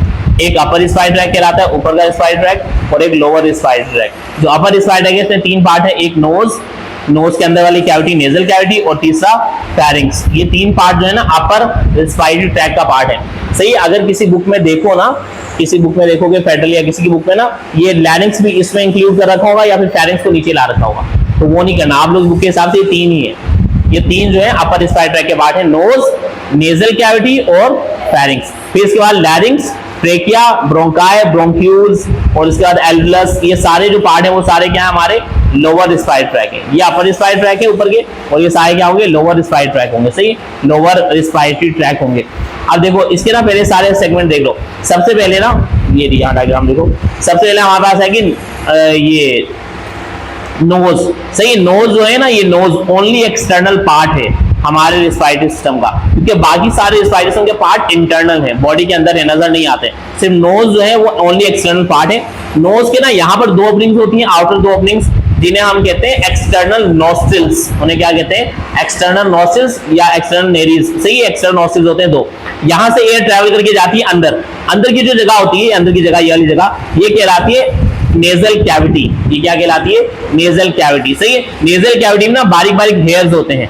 सही, जहां पर ये हेयर्स प्रेजेंट होते हैं उस जगह को कहा जाता है वेस्टिब्यूल्स। ऊपर लिखा हुआ है, सही, ऊपर नोट्स में पढ़ेंगे, वहां पर वेस्टिब्यूल्स, उन्हें वेस्टिब्यूल्स कहा जाता है जहां पर हेयर्स वगैरह पाए जाते हैं। और इसके अलावा यहाँ पर म्यूकस होगा, इसके आसपास ब्लड वेसल होंगी जो ऑक्सीजन का बल्कि टेम्परेचर वगैरह को मेंटेन करेंगी। यहाँ पर गैस एक्सचेंज नहीं होगा अभी। सही है, सिर्फ यहाँ से एयर आगे मूव करेगी। अच्छा, तो सबसे पहला पार्ट क्या है? नोज। नोज की एक्सटर्नल नॉस्ट्रिल्स। सही, एक्सटर्नल नॉस्ट्रिल्स। फिर अंदर का पार्ट नेजल कैविटी। यहां से एयर मूव करके जब पीछे जा रही होती है तो यहां पर ना फिर से दो ओपनिंग्स होती है अंदर की तरफ। ये जो दो ओपनिंग्स होती है ये कहलाती है इंटरनल नेरीज या इंटरनल नॉस्ट्रिल्स। इन्हें क्या कहते हैं? Internal nostrils. तो सबसे पहले एक्सटर्नल नॉस्ट्रिल्स दो हैं, वहां से एयर अंदर जाती है नोज के अंदर वाली जगह पे, जिसे हम कहते हैं नेजल कैविटी। नेजल कैविटी के दरमियान में एक वॉल होती है कार्टिलेज से बनी हुई जो उसको सेपरेट करती है, उसे नेजल सेप्टम कहा जाता है। ये सारे वर्ड ऊपर लिखे हुए हैं, नेजल सेप्टम कहा जाता है। नेजल कैविटी के अंदर बारीक बारीक हेयर्स होते हैं, उस जगह को वेस्टिब्यूल्स कहते हैं जहां पर हेयर्स वगैरह पाए जाते हैं। फिर यहां से एयर ट्रैवल करके पीछे जाती है कहां पर? इंटरनल नॉस्ट्रिल्स में। इंटरनल नॉस्ट्रिल से एयर पीछे जाएगी कहां पर? फेरिंग्स वाले पार्ट में। कहां जाएगी? फेरिंग्स में। सही है, तो पहला पार्ट नोज, ये रहा नोज के अंदर का हिस्सा नेजल कैविटी। फिर इसके बाद फेरिंग्स। अब फेरिंग्स के तीन पार्ट होते हैं, एक नेजोफेरिंग्स, ये ऊपर वाला सेगमेंट जो नेजल कैविटी के बैक साइड पे होगा। फिर एक ओरोफेरिंग्स होता है जो ओरल कैविटी की, माउथ वाली कैविटी के बैक साइड पे होगा। और एक कहलाता है लैरिंगोफेरिंग्स जो सबसे नीचे की तरफ होगा, इसके नीचे क्योंकि लैरिंग्स स्टार्ट हो जाता है। तो ये तीन पार्ट होते हैं। अब ये जो फेरिंग ओवरऑल जो पूरा फेरिंग्स है ना, ओवरऑल जो पूरा फेरिंग्स है, फेरिंग्स का एक ऊपर वाला सेगमेंट जो है, ये ऊपर वाला सेगमेंट, ये तो नेजल कैविटी से ही कनेक्टेड है, इससे सिर्फ एयर ही जाएगी। लेकिन जो ओरोफेरिंग्स है और जो लैरिंगोफेरिंग्स है, जब हम खाना खाएंगे तो फूड भी यहीं से गुजरेगा। तो ये जो दो पार्ट है ना, ओरोफेरिंग्स और लैरिंगोफेरिंग्स, या फिर ओवरऑल सिर्फ फेरिंग, पूरे फेरिंग्स को है ना ये कंसीडर किया जाता है कि जो फेरिंग्स है वो सिर्फ रिस्पायरेटरी सिस्टम का पार्ट नहीं है, वो हमारे डाइजेस्टिव सिस्टम का ही पार्ट है। मतलब वो जो हमारे पास है ओरल कैविटी से पीछे फूड इसी से उतरता है, इन दोनों से उतरता है, और एयर भी यहीं से उतरती होती है इन दोनों से। तो ये दोनों पार्ट हमारे इसका भी पार्ट है, किसका? डाइजेस्टिव सिस्टम का पार्ट है। सही, इसमें भी पार्ट है। अच्छा, ये सारा हमारे अपर रिस्पायरेटरी ट्रैक्ट के बारे में। सही, अपर रिस्पायरेटरी ट्रैक्ट का पहले ऊपर देख लो, थोड़ा सा वो पढ़ लेते हैं, फिर इसका नीचे आते हैं। Upper respiratory tract. Upper respiratory tract में तीन कंपोनेंट है, ये रहा। सही, देखो ह्यूमन रिस्पायरेटरी सिस्टम जो है ना हमारे पास, ह्यूमन रिस्पायरेटरी सिस्टम की डेफिनेशन लिखी है पहले कि बॉडी के अंदर एक सिस्टम होता है जो रिस्पांसिबल होता है एक्सचेंज ऑफ गैसेस करने के लिए between body fluid. Body fluid यानी सेल के अंदर का इंटरसेलुलर फ्लूइड वगैरह और या ब्लड वगैरह, बॉडी फ्लूइड या ब्लड वगैरह के दरमियान और एक्सटर्नल एनवायरनमेंट के दरमियान जब गैस एक्सचेंज करेगा, ये सारा गैस एक्सचेंज किसकी वजह से होता है? रिस्पायरेटरी सिस्टम की वजह से। तो प्राइम फंक्शंस के ये चार हैं। एक, ऑक्सीजन सप्लाई के तौर पे काम करना, ये कंटिन्यूअसली ऑक्सीजन सप्लाई कर रहा है हमारी पूरी बॉडी के हर एक सेल तक, यानी ये ब्लड को सप्लाई कर रहा है और ब्लड हर एक सेल को सप्लाई कर रहा है, यानी काम यही कर रहा है वैसे ऑक्सीजन सप्लाई करना। विड्रॉल करना मतलब रिमूव करवाना, तो ये रिमूव करवाता है कौन सी गैस, कार्बन डाइऑक्साइड गैस, जो मेटाबॉलिक बाय प्रोडक्ट है। किस प्रोसेस का ये बाय प्रोडक्ट है, कौन से वाले रिस्पायरेशन का, इंटरनल रिस्पायरेशन का, और अंदर वाले सेलुलर रिस्पायरेशन का या एरोबिक रिस्पायरेशन का, जो ग्लूकोज अंदर टूटता है, जो हमने पढ़ा स्टार्टिंग में। फिर गैस की कन्वर्जन ये करवाता है, यानी एक गैस को इनटेक करता है, दूसरी गैस को रिमूव करवाता है। तो ये रेगुलेट करता है गैस एक्सचेंज इंटरनल और एक्सटर्नल एनवायरनमेंट के दरमियान, सही, यानी ऑक्सीजन और कार्बन डाइऑक्साइड गैस का एक्सचेंज करवाता है। रिस्पायरेटरी सरफेस के जरिए, यानी लंग्स के एल्वेओलस के जरिए। ह्यूमिडिफायर के तौर पे काम करता है, क्योंकि जो नेजल कैविटी के अंदर ना म्यूकस वगैरह भी पाया जाता है, वो म्यूकस एयर को ह्यूमिडिफाई करता है, उसमें नमी ऐड करता है। क्योंकि अगर ड्राई खुश्क एयर अंदर गई ना तो एल्वेओलस ड्राई हो जाएंगे, एल्वेओलस मॉइस्ट नहीं रहेंगे, और जब वो मॉइस्ट नहीं रहेंगे तो वो कॉन्ट्रैक्ट और रिलैक्स नहीं हो पाएंगे। जब कॉन्ट्रैक्ट रिलैक्स नहीं हो पाएंगे तो एयर अंदर जाएगी नहीं, वो अंदर फूल ही नहीं पाएगा, एयर अंदर जमा हो ही नहीं पाएगी। इसीलिए उन्हें गीला रखना पड़ता है। जो एयर अंदर जाती है ना वो या उसके अंदर ह्यूमिडिटी पाई जाती है, वो बिल्कुल ड्राई नहीं होती, उसमें नमी पाई जाती है। तो ये ह्यूमिडिफाई करने का काम भी इसी का है। तो ये एयर जो बाहर से एयर आती है उसको थोड़ा वार्म करता है, अगर वो ठंडी है गर्म है उसको, अगर बहुत ठंडी है तो उसको गर्म करेगा, सही है। इसके अलावा ह्यूमिडिफाई करना, नमी ऐड करना इनहेल्ड एयर को, और फिर ये जाके अंदर तक लेके जाता है, सही है। एक्सटर्नल एनवायरनमेंट से जो एयर इनटेक करता है उसको पहले वार्म और ह्यूमिडिफाई करके फिर ये अंदर पहुंचाता है हमारे रेस्पिरेटरी सिस्टम। तो ये सारे इसके प्राइमरी फंक्शंस हैं, इसको एक बार देख लेना। इसके अभी इसके सारे डिवीजन है ये रही। तो रेस्पिरेटरी सिस्टम के हमारे पास दो पार्ट में डिवाइड किया हमने, अपर रेस्पिरेटरी ट्रैक्ट और lower respiratory tract. Upper respiratory में नोज, नेजल कैविटी और फेरिंक्स है, लोअर में लैरिंक्स, ट्रेकिया, ब्रोंकाई, ब्रोंक्यूल्स और लंग्स है, सही है। और ब्रोंकाई भी तीन तरह की होती है ना, प्राइमरी, सेकेंडरी और tertiary. Primary, secondary, tertiary bronchi होती है, सही, आगे पढ़ेंगे। पहले अपर रेस्पिरेटरी ट्रैक्ट है ये रहा। तो अपर रेस्पिरेटरी में सबसे पहला पार्ट है नोज और नेजल कैविटी। तो जो नोज है ओनली एक्सटर्नल विजिबल पार्ट है हमारे रेस्पिरेटरी सिस्टम का, क्योंकि इसके अलावा कोई भी पार्ट नजर नहीं आता। कंपोज ऑफ बोन्स, ये बोन से मिलकर बनी है, सही। इसके पीछे तो बोन होती है, कार्टिलेज है, यहाँ पर फैटी टिश्यूज वगैरह भी है। तो ये तीन चीजें याद रखना कि यहाँ पर बोन, कार्टिलेज और फैटी टिश्यू तीनों चीजें पाई जाती हैं।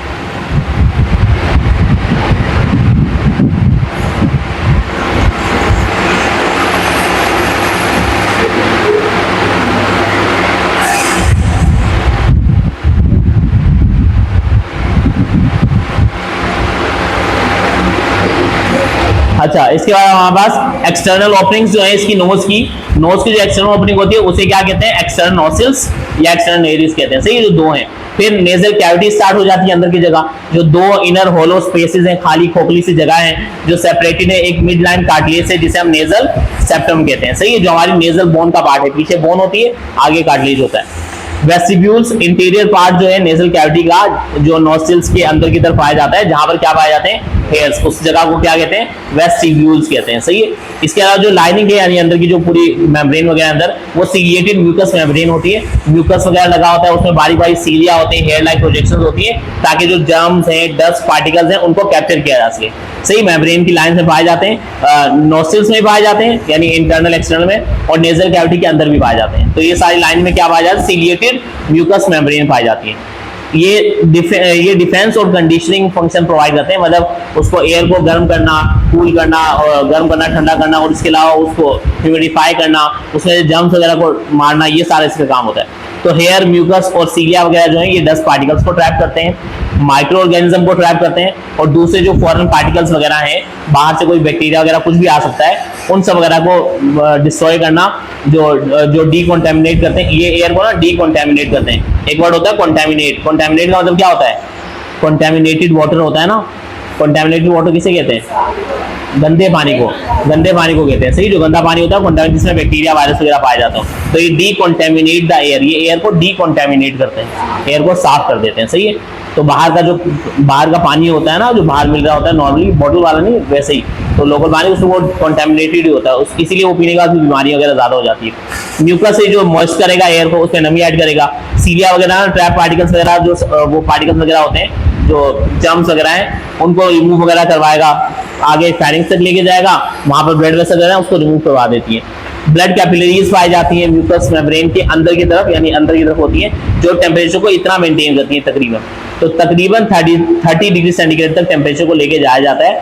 अगर बाहर से एयर आ रही है और वो 40 डिग्री सेंटीग्रेड की है तो उसको कूल करेगा, और अगर बाहर से 20 वाली आ रही है तो उसको वार्म करेगा, ताकि एयर इतनी हो जाए तकरीबन, सही, और वो फिर एयर लंग्स के लिए सूटेबल होती है, सही। तो इतनी एयर अंदर तक लेके जाती है, तो ये डिपेंड करता है एक्सटर्नल एनवायरनमेंट पे कि बाहर का एनवायरनमेंट ठंडा है गर्म है, लेकिन इतना तकरीबन लेके करना होता है। तो ये हमारे पास नोज और नेजल कैविटी आ रहे हैं। फिर इसके आते हैं फेरिंग्स, सही। फेरिंग्स हमारे पास ये इसकी जो साइज होता है तकरीबन 13 सेंटीमीटर लॉन्ग है ये, और ये कॉमन पाथवे किसके लिए, रिस्पायरेटरी और डाइजेस्टिव सिस्टम के लिए। ये कहाँ पाई जाती है, हमारे ये पीछे माउथ के बैक साइड से, पहले ऊपर नेजल कैविटी के पीछे होगी, इस तरह से इस सीक्वेंस में पाई जाती है नेजल कैविटीज।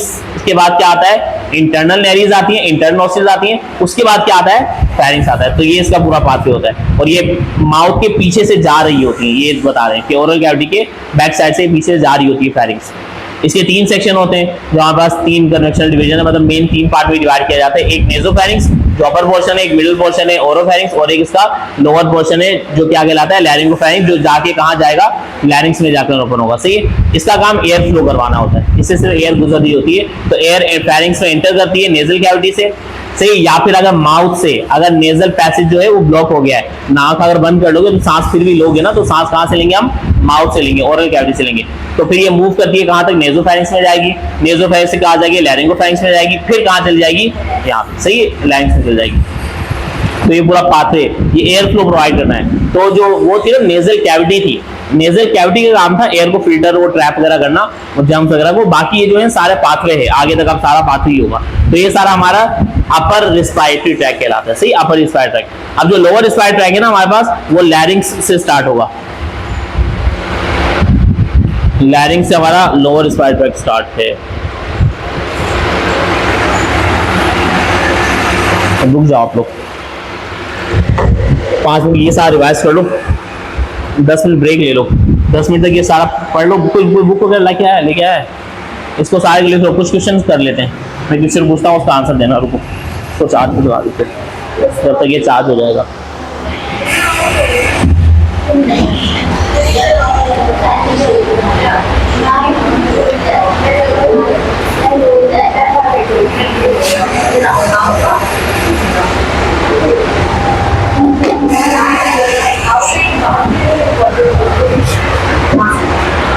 चलो क्वेश्चन ये रहे, क्वेश्चन इसमें निकाले हुए हैं, गैस एक्सचेंज, गैस एक्सचेंज।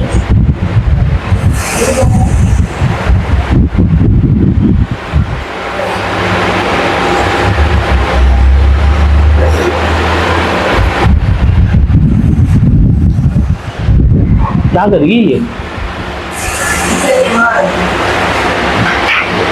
तो वहां कैसे पहुंची, जादू, पेपर कर लिए तुम लोग जादू से, चलो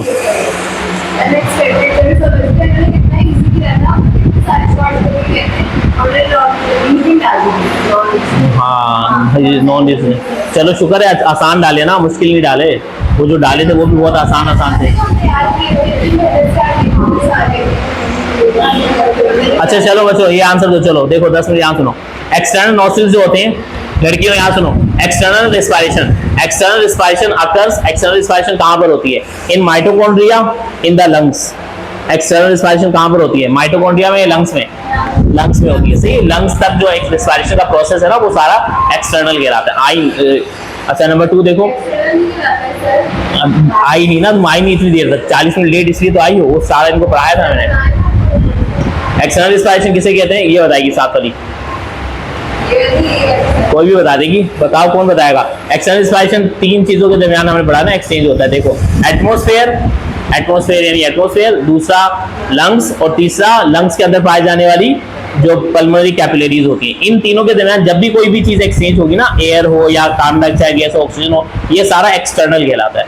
जब ये ब्लड चला जाएगा हमारी बॉडी के हर एक सेल तक, और वहां पर जाके जब एक्सचेंज करेगा, यानी ब्लड में से चीजें जाएंगी सेल में, सेल में से ऑक्सीजन जाएगी माइटोकॉन्ड्रिया के पास, माइटोकॉन्ड्रिया से कार्बन डाइऑक्साइड गैस निकल के आएगी सेल में, सेल से जाएगी ब्लड में। ये सारा जो एक्सचेंज है ये सारा इंटरनल कहलाता है। सही है, तो एक्सटर्नल यहाँ पर हो रहा है ऑर्गेनिज्म वाले लेवल पर, और ये हो रहा है सेल वाले लेवल पर, दूसरा वो इंटरनल कहलाता है। The main purpose of external respiration, external respiration की बात करें, उसका जो मेन पर्पस है, मेन रीजन है, क्या है वो?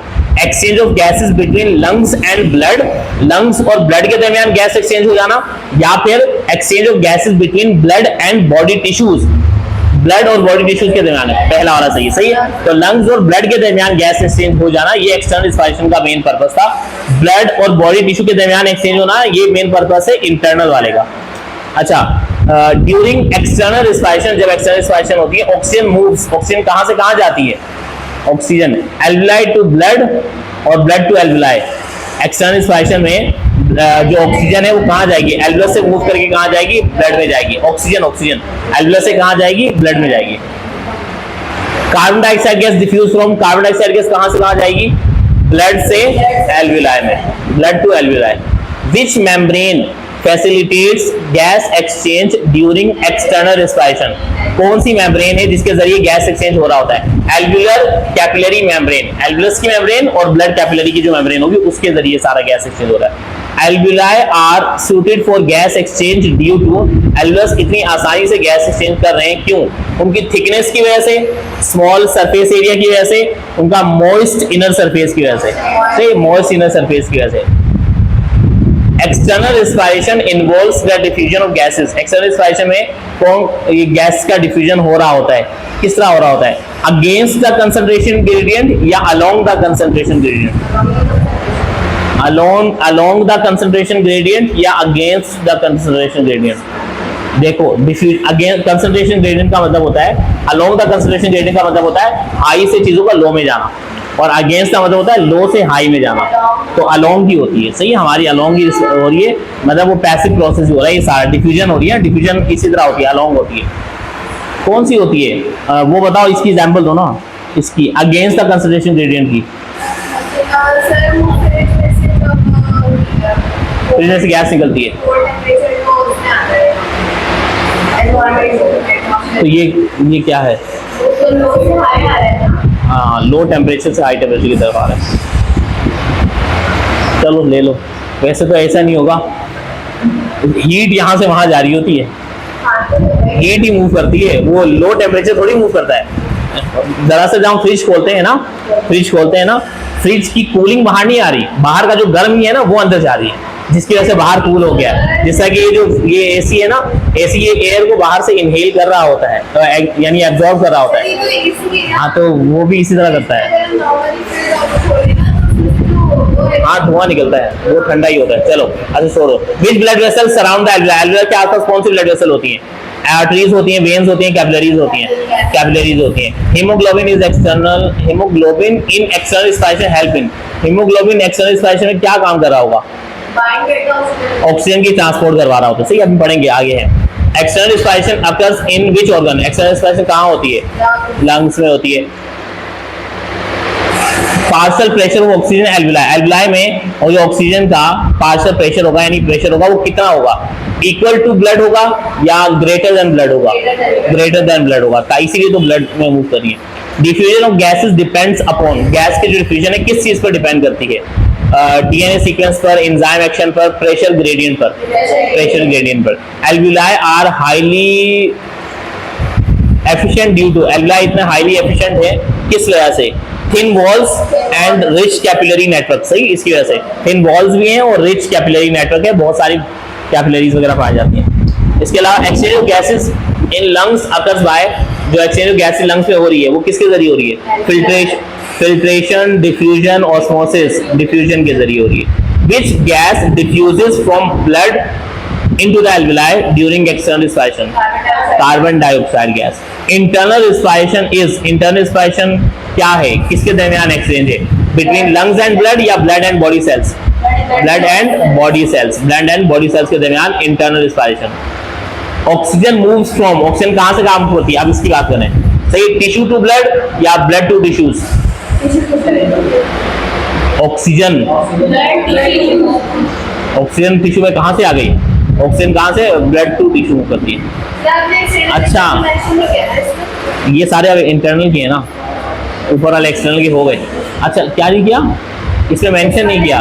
हाँ, अच्छा एक और चीज़, जो वो होती है ना फ्रॉग में होगा ना, फ्रॉग में तो ये भी तो पॉसिबल है ना, फ्रॉग में जो स्किन के टिश्यूज हैं, स्किन के सेल्स हैं, वहां से ऑक्सीजन मूव करेगी, किससे जाएगी? ब्लड में, क्योंकि फ्रॉग की स्किन जो होती है वो भी रिस्पायरेटरी सरफेस है उसकी। इंटरनल, अब ये ह्यूमन की बात करें, internal respiration occurs in, internal respiration कहाँ होती है? एल्वियस में, ब्रोंकाई में, कैपिलरीज और बॉडी टिश्यूज में, कैपिलरीज और बॉडी टिश्यू के कैपिलरीज वगैरह जो है आसपास, उनके दरमियान ये सारा गैस एक्सचेंज हो रहा है। इजी आते हैं, पिछले साल की उनको दिखाता हूँ, पिछले साल क्या आते हैं, ये पूरा चैप्टर आज हो जाएगा। Carbon dioxide gas enters blood from, carbon dioxide gas enters blood में एंटर करती है फ्रॉम, कहाँ से उठती है कार्बन डाइऑक्साइड गैस? टिश्यू से, आर्टरी से, एल्वियस से, टिश्यू से। हीमोग्लोबिन रिलीज ऑक्सीजन एट, ये लिखा हुआ है देखो, carbon dioxide gas enters blood from, carbon dioxide gas blood में आती है, कहाँ से आती है? टिश्यू से आती है। Haemoglobin release oxygen at, haemoglobin oxygen को किस जगह पर जाकर रिलीज करवाएगा? लंग से तो पिक करेगा, कहाँ पर ड्रॉप करवाएगा? टिश्यू से ड्रॉप करवाएगा, टिश्यू तक। Oxygen enters tissues, oxygen tissue के अंदर एंटर होती है ड्यू टू, किसकी वजह से? Lower oxygen concentration in cells. हाँ, ऑक्सीजन जो है यही है, सही, ऑक्सीजन जो है टिश्यू के अंदर एंटर इसलिए होती है क्योंकि सेल के अंदर ऑक्सीजन की अमाउंट कम है, क्योंकि ऑक्सीजन जो पिछली बार आई थी वो तो यूज हो गई, माइटोकॉन्ड्रिया ने इस्तेमाल कर ली है। Oxygen is use in cell for, cell के अंदर ऑक्सीजन किस चीज के लिए इस्तेमाल हुई है? सेल्यूलर रेस्पिरेशन के लिए, सही है, ग्लूकोज के ब्रेकडाउन के लिए। CO2 produced by tissue, CO2 जो प्रोड्यूस हुआ है टिश्यू में, डिफ्यूजेस आउट, कहाँ डिफ्यूज होगा? बाहर, किस में जाएगा?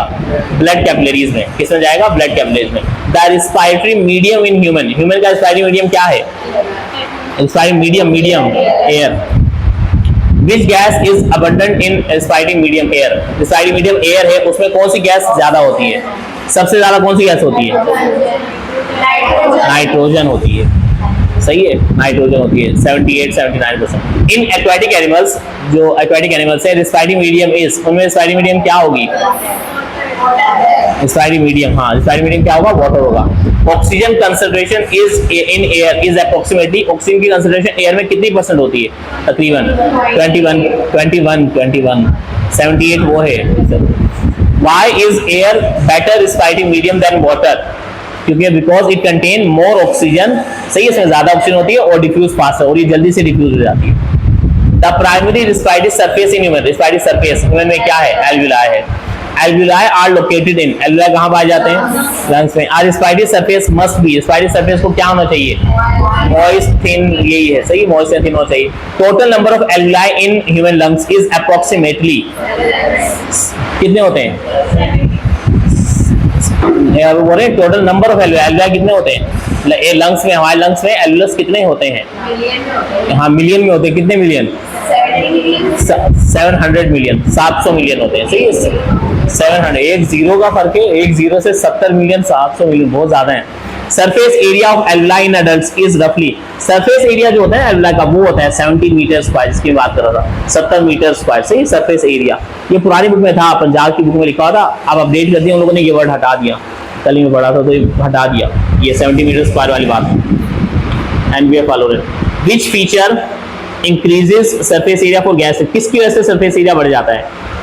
म्यूकस की प्रोडक्शन की वजह से, कार्टिलेज की रिंग्स की वजह से, surface area, alveolar sac structure की वजह से। एल्वियोलर सैक का स्ट्रक्चर, एल्वियोलर सैक का स्ट्रक्चर इस तरह बना हुआ गोल गोल सा कि वो सरफेस एरिया बहुत ज्यादा बड़ा होता है। थिन एल्वियोलर वॉल्स, एल्वियोलस की जो थिन वॉल्स हैं अलाउ करती हैं क्या? Easy movement of air, efficient gas diffusion, सही है, एयर नहीं, क्योंकि एयर मूव नहीं करती, सही है, वो मूव करती हैं gases. Alveoli are lined with, alveoli are lined with, alveolus के ऊपर कौन सी मेम्ब्रेन वगैरह होती हैं? किस सेल्स की होती हैं? स्क्वैमस एपिथेलियम होती है, सही, एपिथेलियम होती है, एपिथेलियम को अलग तरह के कॉलमनार होते हैं, क्यूबॉइडल होते हैं, एक स्क्वैमस होती हैं, पतले से होते हैं। सो स्क्वैमस एपिथेलियल सेल से मिलकर बना होता है, ये लिख लेना, अच्छे से याद कर लेना, पिछले साल ही आया था। ये जो एल्वियोलस हैं, alveolus are covered by, alveolus जो होते हैं वो कवर्ड बाय सेल्स, किस सेल से होते हैं? स्क्वैमस एपिथेलियल सेल से होते हैं। Capillaries in lungs are, lungs में जो कैपिलरीज हैं, कहाँ गया, थिक एंड लार्ज, वो कैपिलरी थिक एंड लार्ज होती हैं, और या फिर वो क्लोज टू एल्वुलाई होती हैं, क्लोज टू एल्वुलाई होती हैं। Respiratory surface in human is protected by, respiratory surface जो हमारी बॉडी में है यानी एल्वुलाई है, वो प्रोटेक्टेड होती है किससे? हाँ, अब ये पढ़ा नहीं, हमें आगे पढ़ेंगे। सही, सरफेक्टेंट होता है, म्यूकस एंड सरफेक्टेंट होता है। सरफेक्टेंट पढ़ा आप लोगों ने? सरफेक्टेंट, हाँ, फेडरल की बुक में सरफेक्टेंट है। लिपोप्रोटीन की लेयर होती है। एल्वस है ना, एल्वस, एल्वस के अंदर की तरफ एक पूरी एक लेयर होती है, सही है। एल्वस की खुद की जो मेम्ब्रेन है वो तो स्क्वेमस एपिथेलियम सेल्स हैं ही, लेकिन उसके अंदर की तरफ एक पूरी बारीक सी लिपोप्रोटीन की लेयर है, लिपिड की पूरी लेयर लिपोप्रोटीन की, वो कहलाती है सरफेक्टेंट, जो इसको ज्यादा दबने भी नहीं देती, सही, इसको कंप्रेस होने, जब हम वो करते हैं ना, सांस बाहर छोड़ते हैं, तो ऐसा भी हो सकता है कि एकदम ये वो हो जाए, दब जाए, तो कोलैप्स कर जाए, कोलैप्स होने से रोक देती है सरफेक्टेंट, और ये उसको प्रोटेक्ट कर रही होती है। तो ये प्रोटेक्टेंट है, म्यूकस और सरफेक्टेंट है, ये दोनों प्रोटेक्ट करती है। म्यूकस भी होता है। And efficient respiratory surface must be, respiratory surface के पास क्या प्रॉपर्टी होनी चाहिए? मॉइस्ट होनी चाहिए, ये थिन होनी चाहिए, और वेस्कुलराइज होनी चाहिए, यानी ब्लड वेसल ज्यादा से ज्यादा होनी चाहिए।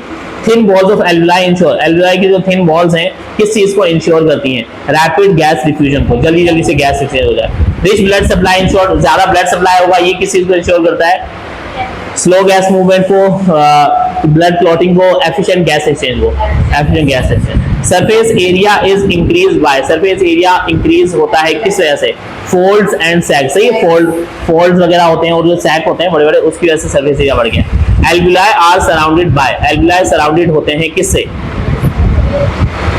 एल्वस की जो मेम्ब्रेन है ना, एल्वस की मेम्ब्रेन है वो है हमारे पास स्क्वैमस एपिथेलियम, सही है। स्क्वैमस एपिथेलियम जो है ना वो एल्वुलाई ही है, यानी स्क्वैमस एपिथेलियम हटा दो तो एल्वुलाई ही नहीं रहा, सही। एल्वस की मेम्ब्रेन, जैसे कि वो था ना मसल की जो मेम्ब्रेन थी सार्कोलेमा, सार्कोलेमा हटा दो तो मसल थोड़ी रहेगा, लेकिन उसके ऊपर एक कवरिंग थी, एंडोमाइसिन थी। तो इसी तरह एल्वस के ऊपर क्या है? ब्लड वेसल है, बस ब्लड वेसल, तो ब्लड कैपिलरीज है, इसके ऊपर कोई कवरिंग नहीं है। हाँ, सरफेक्टेंट एल्वुलाई, सरफेक्टेंट जो है एल्वुलाई में वो क्या करता है? प्रिवेंट एल्वुलर कोलैप्स, एल्वुलस को कोलैप्स होने से रोकता है।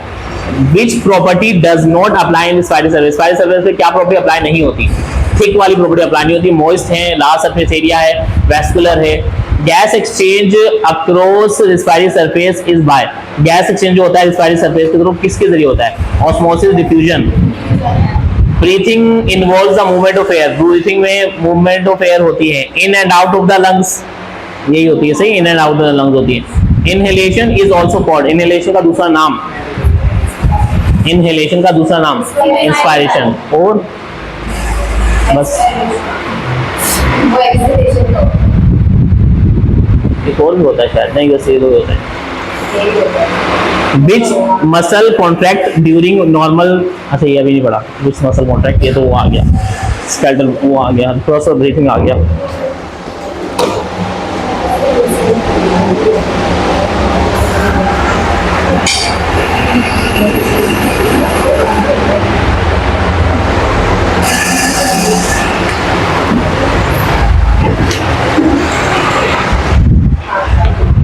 लोअर रेस्पिरेटरी ट्रैक, ये पढ़ के चले जाओ, लोअर रेस्पिरेटरी ट्रैक पढ़ के ये पढ़ लो, फिर इसके बाद 10 मिनट रुक जाओ,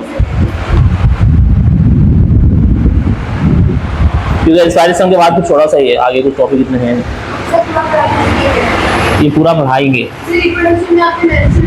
हाँ जी पढ़ाया, आए क्यों नहीं, 2 घंटे की क्लास थी, उसके बाद कुछ नहीं पढ़ाया। सेक्सुअली ट्रांसमिटेड डिजीज उससे पहले पढ़ ली थी हमने,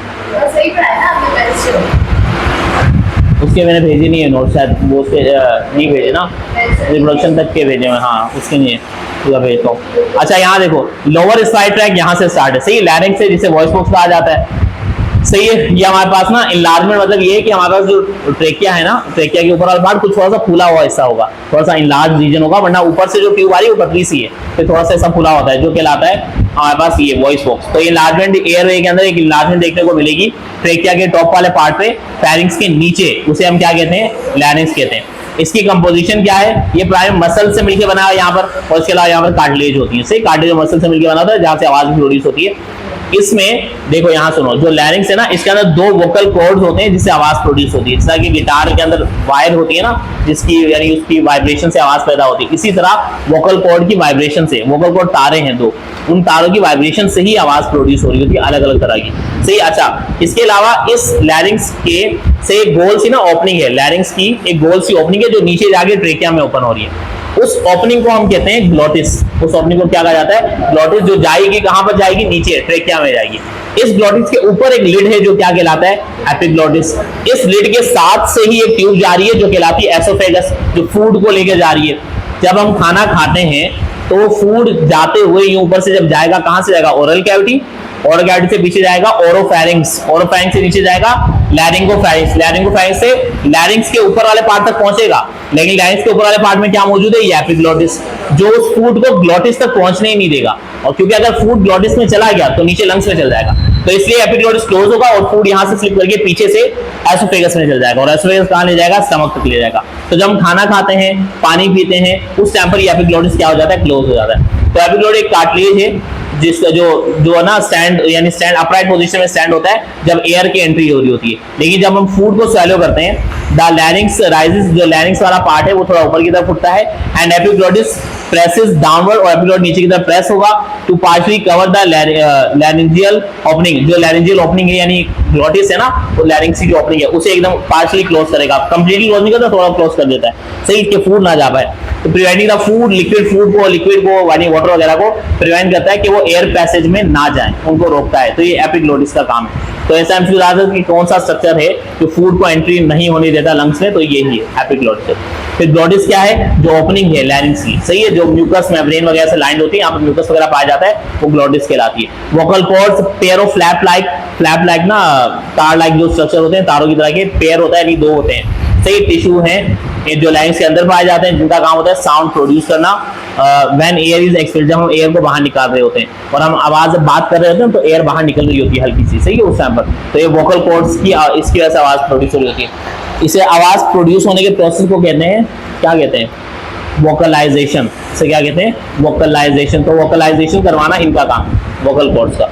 एयर यहां से नीचे चली गई, कहां चली गई? ट्रेकिया में। अब ट्रेकिया जो हमारे पास विंड पाइप कहलाती है, ये फिब्रोकार्टिलेज ट्यूब है, सही है, फिब्रोकार्टिलेजिनस ट्यूब है, कार्टिलेज से मिलकर बनी है, 10 से 11 सेंटीमीटर लॉन्ग होती है, सही है। ये तकरीबन 16 से 20 इसमें सी शेप के कार्टिलेज होते हैं। 15 से 20 आप लोग नहीं लिखना, ये फेडरल की बुक का है, नम सॉलिड में आएगा, सही। उन लोगों ने ये लिखा, पंजाब वालों ने ये लिखा हुआ है, तो आप लोग ये लिखना। 16 से 20 कार्टिलेजिनस रिंग्स होती हैं जो रिजिडिटी यानी शक्ति प्रोवाइड करते हैं, इसको दबने नहीं देते, इसको कोलैप्स होने से रोकते हैं, सही। ये टिश्यू कंपोजिशन, इसमें डेंस रेगुलर टिश्यू होते हैं जो स्मूथ मसल से मिलकर बने होते हैं, यानी इसमें स्मूथ मसल होते हैं और वो स्केलेटल वाले वो सब सारे मसल नहीं होते, याद रखना ट्रेकिया में। तो ट्रेकिया में क्या है? ट्रेकिया विंड पाइप है, ट्रेकिया विंड पाइप है जिसके जरिए एयर पास होगी।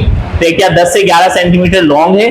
ट्रेकिया में 16 से 20 सी शेप के कार्टिलेजिनस रिंग्स होते हैं जो उसको कोलैप्स होने से बचाते हैं। ट्रेकिया में स्मूथ मसल पाए जाते हैं, सही है। सारी बातें ट्रेकिया के बारे में याद रखना। ट्रेकिया से एयर कहां जाएगी? ट्रेकिया जब सेंटर में पहुंचेगा, चेस्ट कैविटी के सेंटर में, तो बाइफरकेट हो जाता है। बाइफरकेट बोलते हैं दो में टूटने को, सही, दो ब्रांचेस में होने को। तो दो ब्रांचेस में टूटेगा जिन्हें हम क्या कहेंगे? ब्रोंकाई। जिन्हें क्या कहेंगे? ब्रोंकाई। और ये दोनों ब्रोंकाई जो हैं, जो अभी अभी बनी हैं, जो ट्रेकिया से डायरेक्ट बनी है, इन्हें कहा जाता है प्राइमरी ब्रोंकाई। इन्हें क्या कहा जाता है? प्राइमरी। एक प्राइमरी ब्रोंकाई जाएगी राइट में और एक जाएगी लेफ्ट में। ब्रोंकाई दरअसल ना प्लूरल है, सिंगुलर होता है ब्रोंकस। सिंगुलर क्या है? ब्रोंकस है। तो एक राइट ब्रोंकस है और एक लेफ्ट ब्रोंकस है। राइट ब्रोंकस जाएगी राइट लंग में और लेफ्ट ब्रोंकस जाएगी लेफ्ट लंग में, सही। फिर आगे जाके जब ये टूटेंगी ना तो उससे बनेगी सेकेंडरी ब्रोंकाई। उससे क्या बनेगी? सेकेंडरी ब्रोंकाई या सेकेंडरी ब्रोंकस। अब ये ब्रोंकाई ब्रोंकियल एक साथ लिखिए। अब ट्रेकियल की बाइफरकेशन होगी या ट्रेकिया टूटेगा दो में। Trachea divides into two primary bronchi which also contain cartilaginous ring। अच्छा, इनके अंदर भी कार्टिलेजिनस रिंग्स होंगे। ट्रेकिया में भी कार्टिलेजिनस रिंग्स है सी शेप के, फिर प्राइमरी ब्रोंकाई में भी है। किसमें? प्राइमरी ब्रोंकाई में भी है। फिर राइट ब्रोंकस जो है, राइट ब्रोंकस राइट लंग में जाएगी, सही है। और ये जो होगी ना थोड़ी ब्रॉड होती है, यानी थोड़ी चौड़ी होती है, और शॉर्ट होती है, छोटी होती है, यानी चौड़ी होगी, थोड़ी छोटे साइज की होगी, और स्ट्रेट होती है किसके मुकाबले में? लेफ्ट के मुकाबले में। यानी लेफ्ट वाली क्या होगी? ब्रॉड का ऑपोजिट क्या होता है? ब्रॉड वाला चौड़ी हो ना, थिन होगी, पतली होगी, सही है। शॉर्ट का ऑपोजिट मतलब लॉन्ग होगी थोड़ी लेफ्ट वाली, और स्ट्रेट की जगह वो थोड़ी कर्व्ड होगी, सही है, लेफ्ट वाली। अच्छा, ये सेकेंडरी ब्रोंकाई जो है, सेकेंडरी ब्रोंकाई बनेगी प्राइमरी ब्रोंकाई से। जब प्राइमरी ब्रोंकाई डिवाइड होंगी हार्ट एंड लंग्स में जाके तो उससे बनेगी सेकेंडरी ब्रोंकाई, जिनके अंदर कार्टिलेजिनस प्लेट्स होंगी। सेकेंडरी ब्रोंकाई जो बन रही है ना दोनों के अंदर जाके आगे, उनके अंदर कार्टिलेजिनस रिंग्स नहीं होंगी। रिंग्स होती है कि यहां से स्टार्ट हुआ सबसे घूम के दोबारा तकरीबन यहां तक आ गया, ये होती है कार्टिलेजिनस रिंग्स जो चारों तरफ से कोलैप्स होने नहीं दे रही। प्लेट्स होती है जो हल्का सा यूं प्लेट लाइक स्ट्रक्चर होगा, जो उसको मतलब एक तरफ से कंप्रेस होने नहीं देगा थोड़ा बहुत, तो ये कार्टिलेजिनस प्लेट्स हैं यहाँ पर। सही है। लेफ्ट लंग में जब सेकेंडरी ब्रोंकाई जाती है, प्राइमरी ब्रोंकाई जाती है तो वो दो में टूटेगी। लेफ्ट वाले में जाके, लेफ्ट में दो लोब्स होते हैं तो दो में जाके टूटती है, दो बनती है, एक अपर ऊपर अपर सेकेंडरी ब्रोंकाई बनती है, एक लोअर वो बनती है सेकेंडरी ब्रोंकाई। और राइट लंग में जाके तीन सेकेंडरी ब्रोंकाई बनती है, upper secondary bronchi, medial secondary bronchi और लोअर सेकेंडरी ब्रोंकाई ये बनती है। तो ये तीन सेकेंडरी ब्रोंकाई बनेगी। फिर इनसे बनेगी टर्शियरी ब्रोंकाई जो न्यूमरस होती है, मतलब उनको काउंट नहीं करते। सही। तो सेकेंडरी ब्रोंकाई जो है वो टूटेगी, उनसे ये दीज बनेगी और ये टर्शियरी ब्रोंकाई बनेगी। And they does not have cartilages, इनके पास कार्टिलेज नहीं होते। ट्रेकिया के पास कार्टिलेज है, ट्रेकिया डिवाइड हुआ उससे क्या बनी, दो प्राइमरी ब्रोंकाई बनी। प्राइमरी ब्रोंकस के पास भी क्या है, कार्टिलेजेस हैं, सी शेप कार्टिलेजेस है। राइट ब्रोंकाई जो गई, राइट ब्रोंकाई ने जाके उसने दो ट्यूब में डिवाइड हुई, राइट वाले हाँ दो में, बल्कि राइट वाले जाके तीन में डिवाइड हुई, लेफ्ट वाले जाके दो में डिवाइड हुई, क्योंकि लेफ्ट वाले में दो लोब्स होते हैं।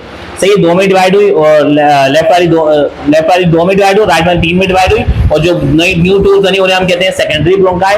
इनके पास भी कार्टिलेजेस हैं लेकिन कार्टिलेजन प्लेट्स हैं। सही। फिर इससे आगे क्या बनी, बहुत सारी बन गई टर्शियरी ब्रोंकाई जिनके पास कुछ भी नहीं है, कार्टिलेज वगैरह नहीं है। सही, इनके पास सिर्फ मसल वगैरह होते हैं, तो इनके पास कार्टिलेज नहीं होंगे। तो एमसीक्यू आता है ना कि which of the following does not contain cartilages, किसके पास कार्टिलेज नहीं होते। तो वहां पर ऑप्शन होगा ट्रेकिया, ऑप्शन बी होगा ब्रोंकाई, प्राइमरी ब्रोंकाई, फिर C secondary bronchi, D tertiary bronchi. तो टर्शियरी ब्रोंकाई पर्टिकुलर इसके पास नहीं होते, ब्रोंक्यूल्स के पास भी नहीं होते, एल्वियोस के पास भी नहीं होते, लेकिन यहीं से स्टार्ट होता है, इनके पास नहीं होते। अच्छा, टर्शियरी ब्रोंकाई जो है ब्रोंक्यूल्स, अब इसके बाद बनेंगी ट्यूब्स जो क्या आती है ब्रोंक्यूल्स, जिनका डायमीटर, जिनका जो वो है थिननेस होगा ना बिल्कुल थिन होगी, लेस देन 1 नैनोमीटर होंगी डायमीटर में, बहुत छोटी साइज की होंगी, 1 मिलीमीटर होंगी। इनके पास भी कार्टिलेज वगैरह नहीं होंगे। फर्दर सब डिवाइड इनटू टर्मिनल ब्रोंक्यूल्स, और ये जाके ना और बारीक बारीक ट्यूब्स से जुड़ेंगे जो टर्मिनल ब्रोंक्यूल्स कहलाती हैं आगे। सही, फिर वो टर्मिनल ब्रोंक्यूल्स जाके टूटेंगे, इसमें एल्वियोल डक्ट बनेंगे। क्या है, हाँ, अगर ये आता है कि which of the following does not contain ये कार्टिलेजेस, तो ब्रोंकाई लिखेंगे जनरल, और फिर साथ में ये लिख देते हैं ब्रोंक्यूल्स, या ब्रोंक्यूल्स लिख देते हैं, ट्रेकिया लिख देते हैं। तो आप लोग ब्रोंक्यूल्स पे टिक लगाओगे, क्योंकि ब्रोंकाई के पास तीन ब्रोंकाई है ना, प्राइमरी सेकेंडरी के पास तो है ना, टर्शियरी के पास नहीं है। तो अगर वो सिर्फ जनरल ब्रोंकाई लिख देते हैं तो फिर आप लोग उसको इस तरह कंसिडर कर लेना कि इनके पास है। सही, इस तरह, क्योंकि दूसरा ऑप्शन मौजूद है। अगर दूसरा ऑप्शन नहीं हो ना, ऐसा ब्रोंक्यूल्स ना हो या टर्मिनल ब्रोंक्यूल्स ना हो, एल्वियोस वगैरह ना हो, तो फिर आप लोग ब्रोंकाई भी टिक लगाना, क्योंकि बाकी सारे ऑप्शन ऐसे नहीं है जिनके पास हो। अच्छा, फिर इसके डिवाइड होंगी, ऐसे बनेगी एल्वियोल डक्ट्स। एल्वियोस के ना डक्ट वाला ऊपर वाला पार्ट बनता है, एल्वियोस की ओपनिंग वाला पार्ट जो एल्वियोल डक्ट कहलाता है। एल्वियोलाई बनेंगे। एल्वियोल डक्ट जो होती है ये बहुत सारी टर्मिनल ब्रोंक्यूल्स बहुत सारी टूटेंगी एल्वियोस के पास, एल्वियोस के एंड वाले पार्ट में, और उससे बनेगी ये एल्वियोल डक्ट्स। फिर एल्वियोलाई बनेगा जो माइक्रोस्कोपी एयर सैक होती है, जो प्राइमरी साइट है गैस एक्सचेंज की बिटवीन एयर एंड ब्लड। यहां तक सिर्फ एयर गई थी, अभी तक सिर्फ एयर ही मूव गई है और एयर से कुछ भी चीज एक्सचेंज नहीं हुई। यहाँ पर आके सारा गैस एक्सचेंज होगा एयर और ब्लड के दरमियान। तकरीबन 700 मिलियन से ज्यादा ह्यूमन लंग्स में पाए जाते हैं एल्वियोलस। इनकी थिकनेस तकरीबन 0.1, ये क्या होता है, माइक्रोमीटर, 0.1 माइक्रोमीटर होती है, यानी बहुत बारीक होती है। ब्रोंक्यूल्स की कितनी थी, 1 मिलीमीटर, इसकी कितनी है 0.1 माइक्रोमीटर, बहुत कम है। सही है। इनकी लाइन में भी मॉइस्ट स्क्वैमस एपिथेलियम सेल्स ही होते हैं, वही है ना, एल्वियोस की बात करें जो हमने ऊपर पढ़ा। तो इसके स्क्वैमस एपिथेलियम जो थिन फ्लैटेंड सेल होते हैं, फ्लैट चिपटे से सेल होते हैं जो डिफ्यूजन के डिस्टेंस को कम करते हैं। इसकी प्रॉपर्टी सारी वही है जो ऊपर हमने पढ़ी थी। एक्सटर्नल सरफेस पे डेंस नेटवर्क ऑफ कैपिलरीज पाया जाता है। इसका स्ट्रक्चर प्रोटीन होते हैं, कोलेजन, ये मिलकर बनाता है कोलेजन प्रोटीन, इसमें होंगे। इलास्टिन प्रोटीन होगा जो एल्वियोस को कॉन्ट्रैक्ट और रिलैक्स करने में हेल्प करता है। इजीली रिकॉइल होती है, रिकॉइल का मतलब है दोबारा अपनी शेप में आ जाना, अगर खराब हो खुल गया है दोबारा अपनी शेप में आ जाना। Recoil easily during breathing, breathing के दौरान दोबारा से रिकॉइल हो जाती है। अच्छा, ये उनकी बुक में लिखा, साइंस डिस्ट्रीब्यूट है ना, वो उसमें होता है फेडरल की बुक में ना, जो एक्स्ट्रा रीडिंग मटेरियल होता है उसको वो साइंस टिडबिट कहते हैं। तो सरफेक्टेंट का उसका लिखा हो, तो सरफेक्टेंट जो है एक फिल्म ऑफ लिपोप्रोटीन है जो लाइनिंग ऑफ द एल्वियोलाई में पाई जाती है, एल्वियोस के अंदर की तरफ पाई जाती है। इसका फंक्शन है सरफेस टेंशन वगैरह को कम करना, मतलब उसका प्रेशर वगैरह को कम करना, प्रिवेंटिंग एल्वियोल कोलैप्स, एल्वियोस को कोलैप्स होने से रोकना। इसके अलावा ये ऑक्सीजन की ट्रांसपोर्ट, कार्बन डाइऑक्साइड गैस की ट्रांसपोर्ट वगैरह को भी जल्दी से फास्ट करवा देती है।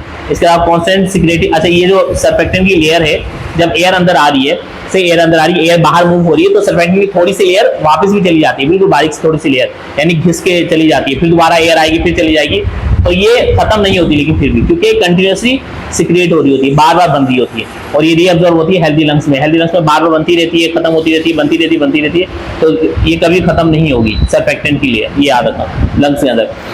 ये सारा हमारा वो है लोअर रेस्पिरेटरी ट्रैक है। लंग्स का रिकॉर्ड पढ़ते हैं, पहले ये सारा देख लो यहाँ पर, ये रहा,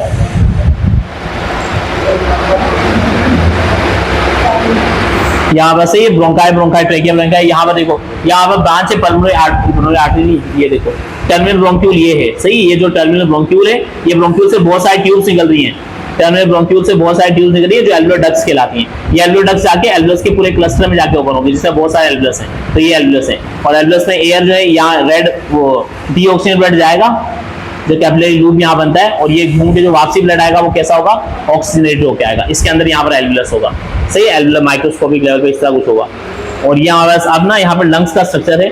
अब लंग्स जो हमारे पास राइट और लेफ्ट लंग, ये राइट लंग में क्योंकि वो तीन ट्यूब्स जाती है ना, इसलिए इसका 3 लोब पाए जाते हैं, एक सुपीरियर लोब, एक मिडल लोब या मीडियन लोब, और एक कहलाता है इंफीरियर लोब। यहाँ पर 2 लोब होते हैं, एक सुपीरियर और एक इंफीरियर लोब होता है। अच्छा, इन दोनों लंग्स के दरमियान का जो डिस्टेंस है, इसे क्या कहते हैं, लंग्स के दरमियान का डिस्टेंस कहलाता है मीडियस्टीनम, सही, आगे पूछने लिखा हुआ है, 2 लंग्स के दरमियान का डिस्टेंस कहलाता है मीडियस्टीनम। इसके अलावा इन 2 लंग्स के दरमियान का जो जगह है ना, यहाँ पर हार्ट पाया जाता है, इस तरफ लेफ्ट वाली जगह पे, इसीलिए यहाँ पर लोब 2 हैं, क्योंकि यहाँ पर हार्ट जगह घेर लेता है। यहाँ जो ये जगह खाली नजर आ रही है ना, ये जगह खाली हार्ट के लिए, यहाँ पर हार्ट पाया जाता है, तो हार्ट यहाँ पर जगह घेर लेता है।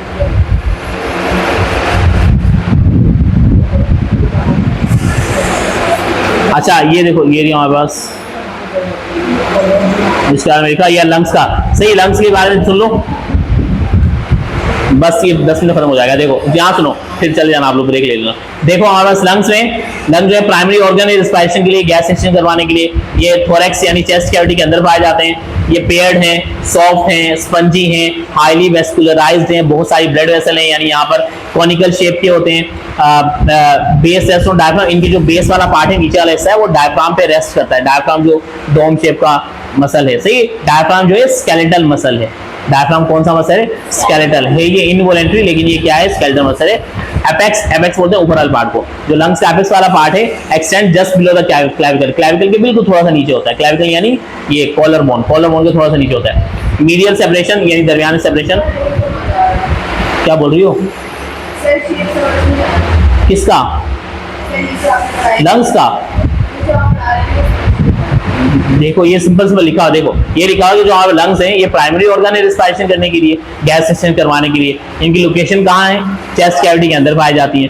फिजिकल कैरेक्टर्स यानी फिजिकली किस तरह के नजर आते हैं, ये पेयर्ड हैं, 2 हैं, एक राइट और लेफ्ट। सॉफ्ट हैं, इजीली कॉन्ट्रैक्ट रिलैक्स हो जाते हैं। स्पंजी हैं, वही सॉफ्ट होते हैं कि इजीली एयर अंदर आएगी तो फूल जाएंगे, एयर बाहर निकलेगी दब जाएंगे।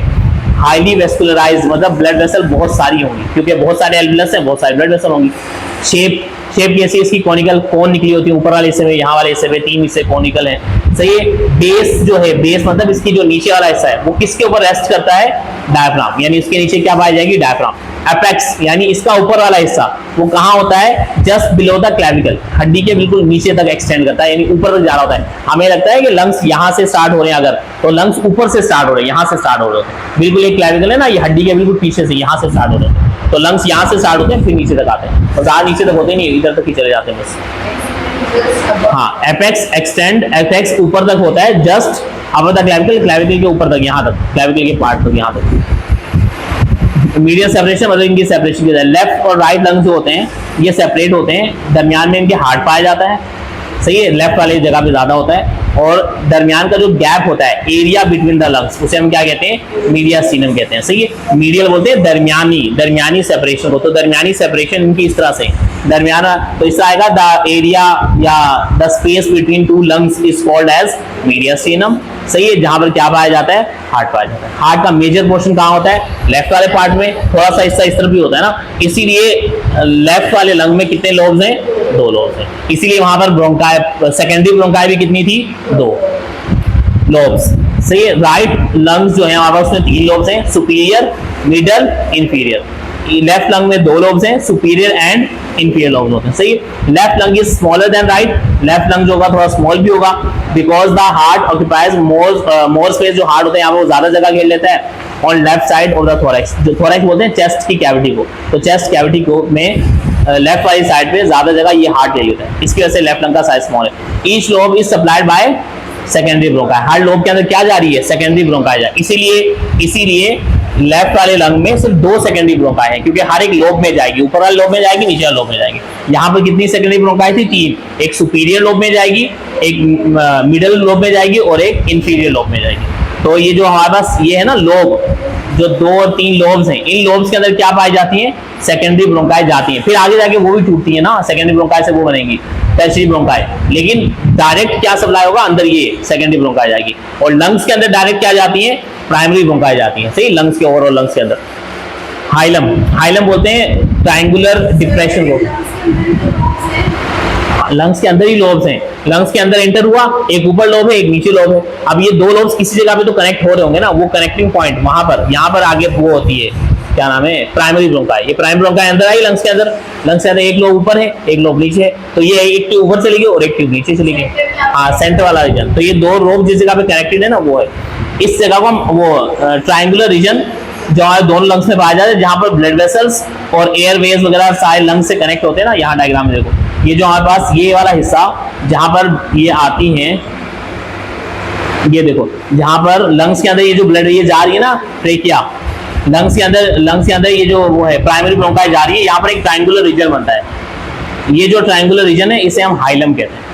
इसे क्या कहा जाता है? हाइलम। ट्रायंगुलर मतलब इतना ट्रायंगुलर थोड़ी होगा, ये ना, ये ट्रायंगुलर, ये जो ट्रायंगुलर रीजन है इसे हाइलम कहते हैं। ये वाला जहां से ट्रेकिया वो प्राइमरी ब्रोंकाई एंटर करती है इनटू द लंग्स।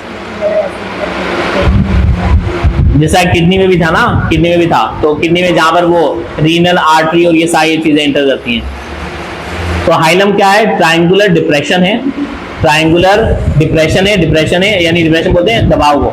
वो दोनों लंग्स के अंदर पाया जाता है, जहां पर ब्लड वेसल और एयर वेज वगैरह लंग्स के अंदर एंटर कर रही होती है, जहां से सही उसके अंदर पास होती है। इसके अलावा जो हमारे लंग्स है ना, उसमें स्पॉन्जिनेस पाई जाती है, मतलब वो स्पंजी लाइक होते हैं, क्योंकि यहाँ पर मिलियंस ऑफ एल्वेलाई हैं और सारे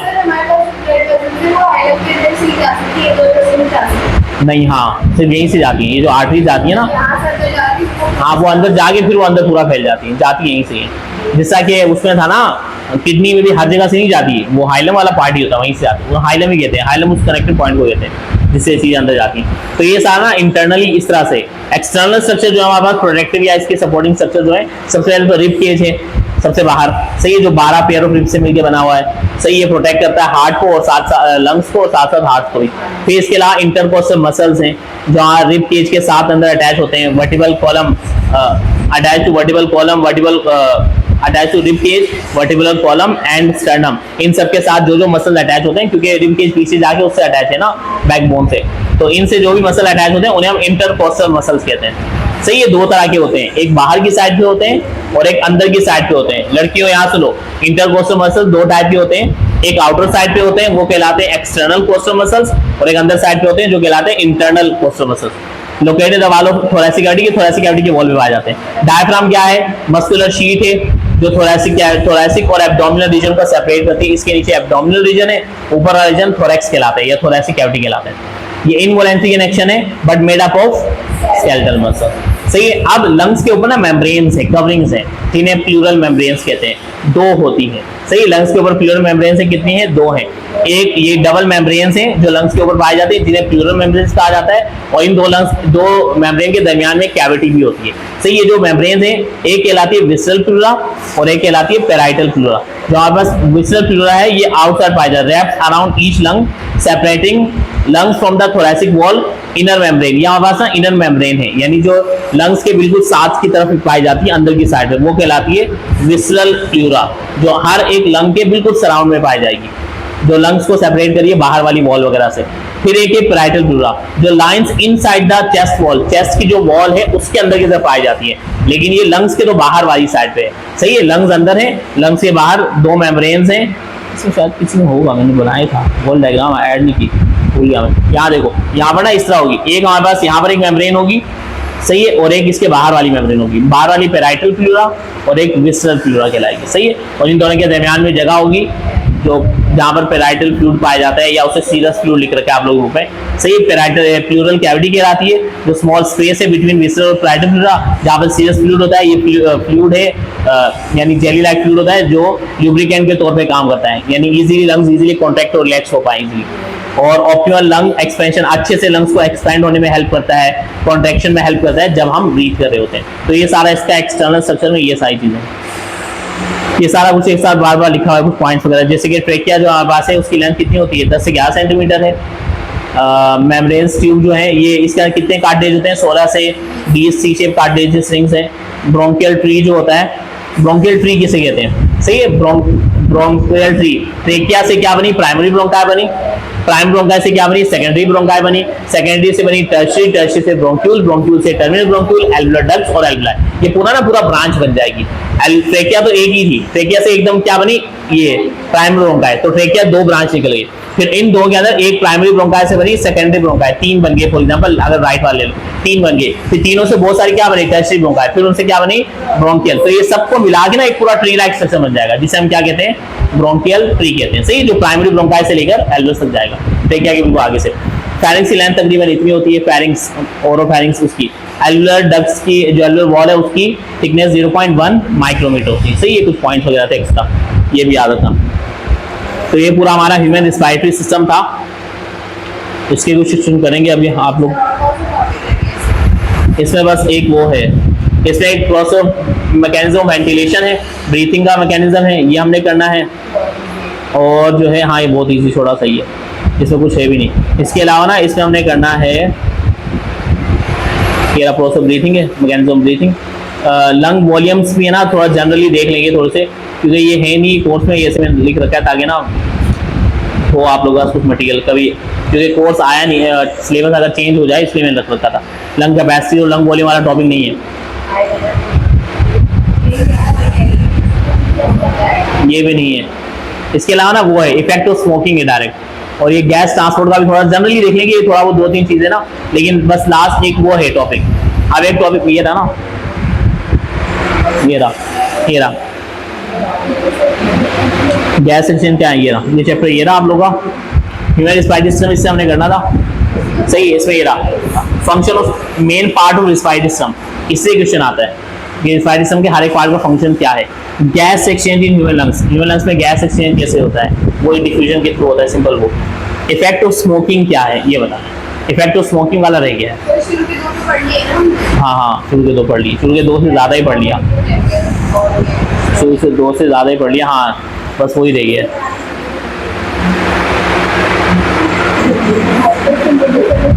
एक मिनट रुको, 1 मिनट ये देख लो।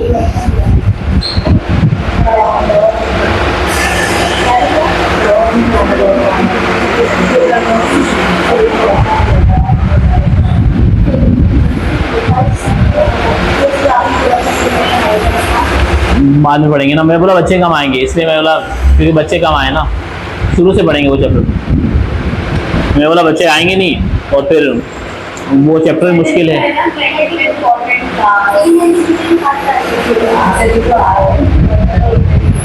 मैंने बोला था सर को, मैं बोला लिख के भेजो ताकि थोड़े से बच्चे थोड़े से ज़्यादा आ जाए।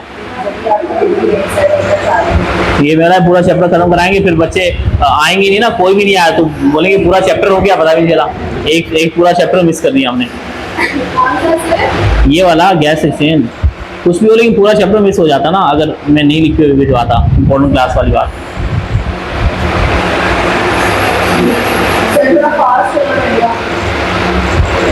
क्यों जल्दी करो, कोर्स खत्म करके फिर कहाँ जाओगे आप लोग?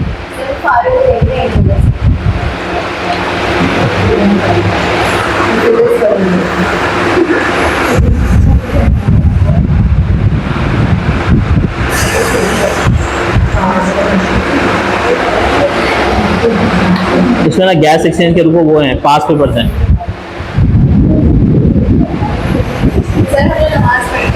एक मिनट ये देख के जाओ, ये देख के जाओ, नहीं होगा अभी तो बहुत टाइम है, गर्मियाँ हैं।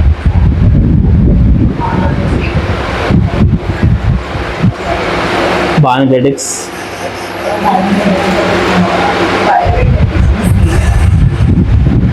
न्यूट्रिशन, इम्यूनिटी, वो बस याद करना मुश्किल है, वो भी इतना मुश्किल नहीं हो जाएगा। ये रहा,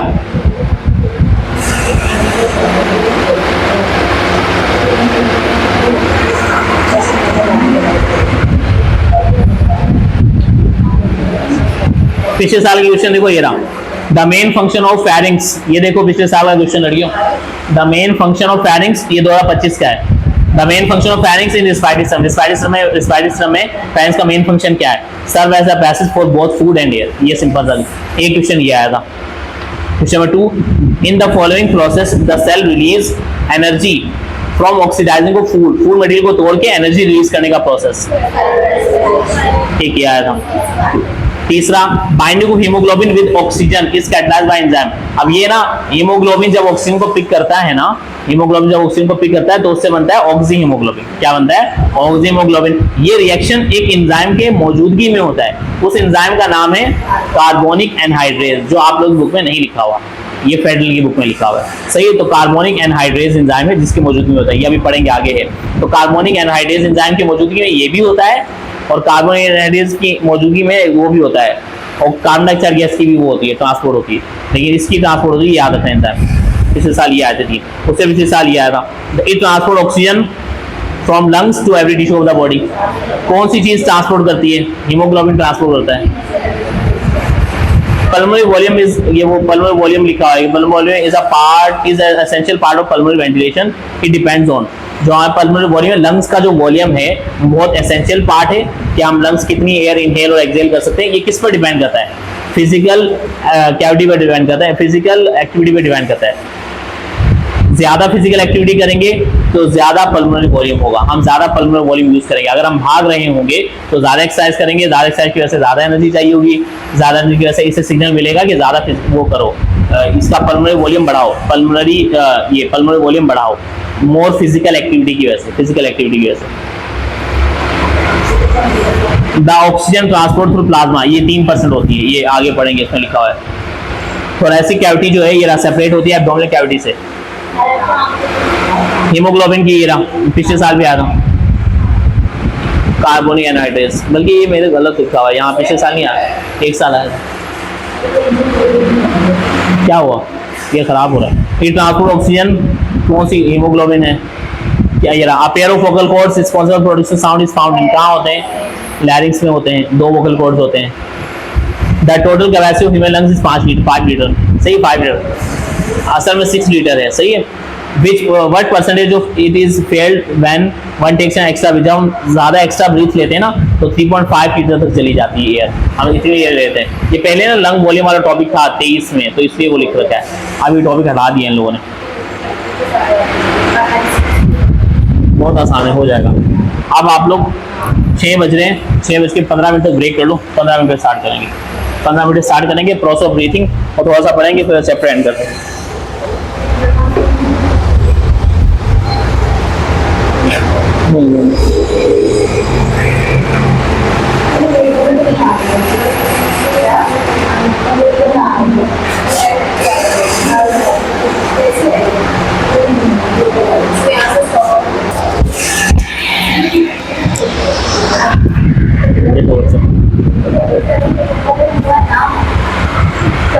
टाइम चलना स्टार्ट हो गया, बस फिर हो गई।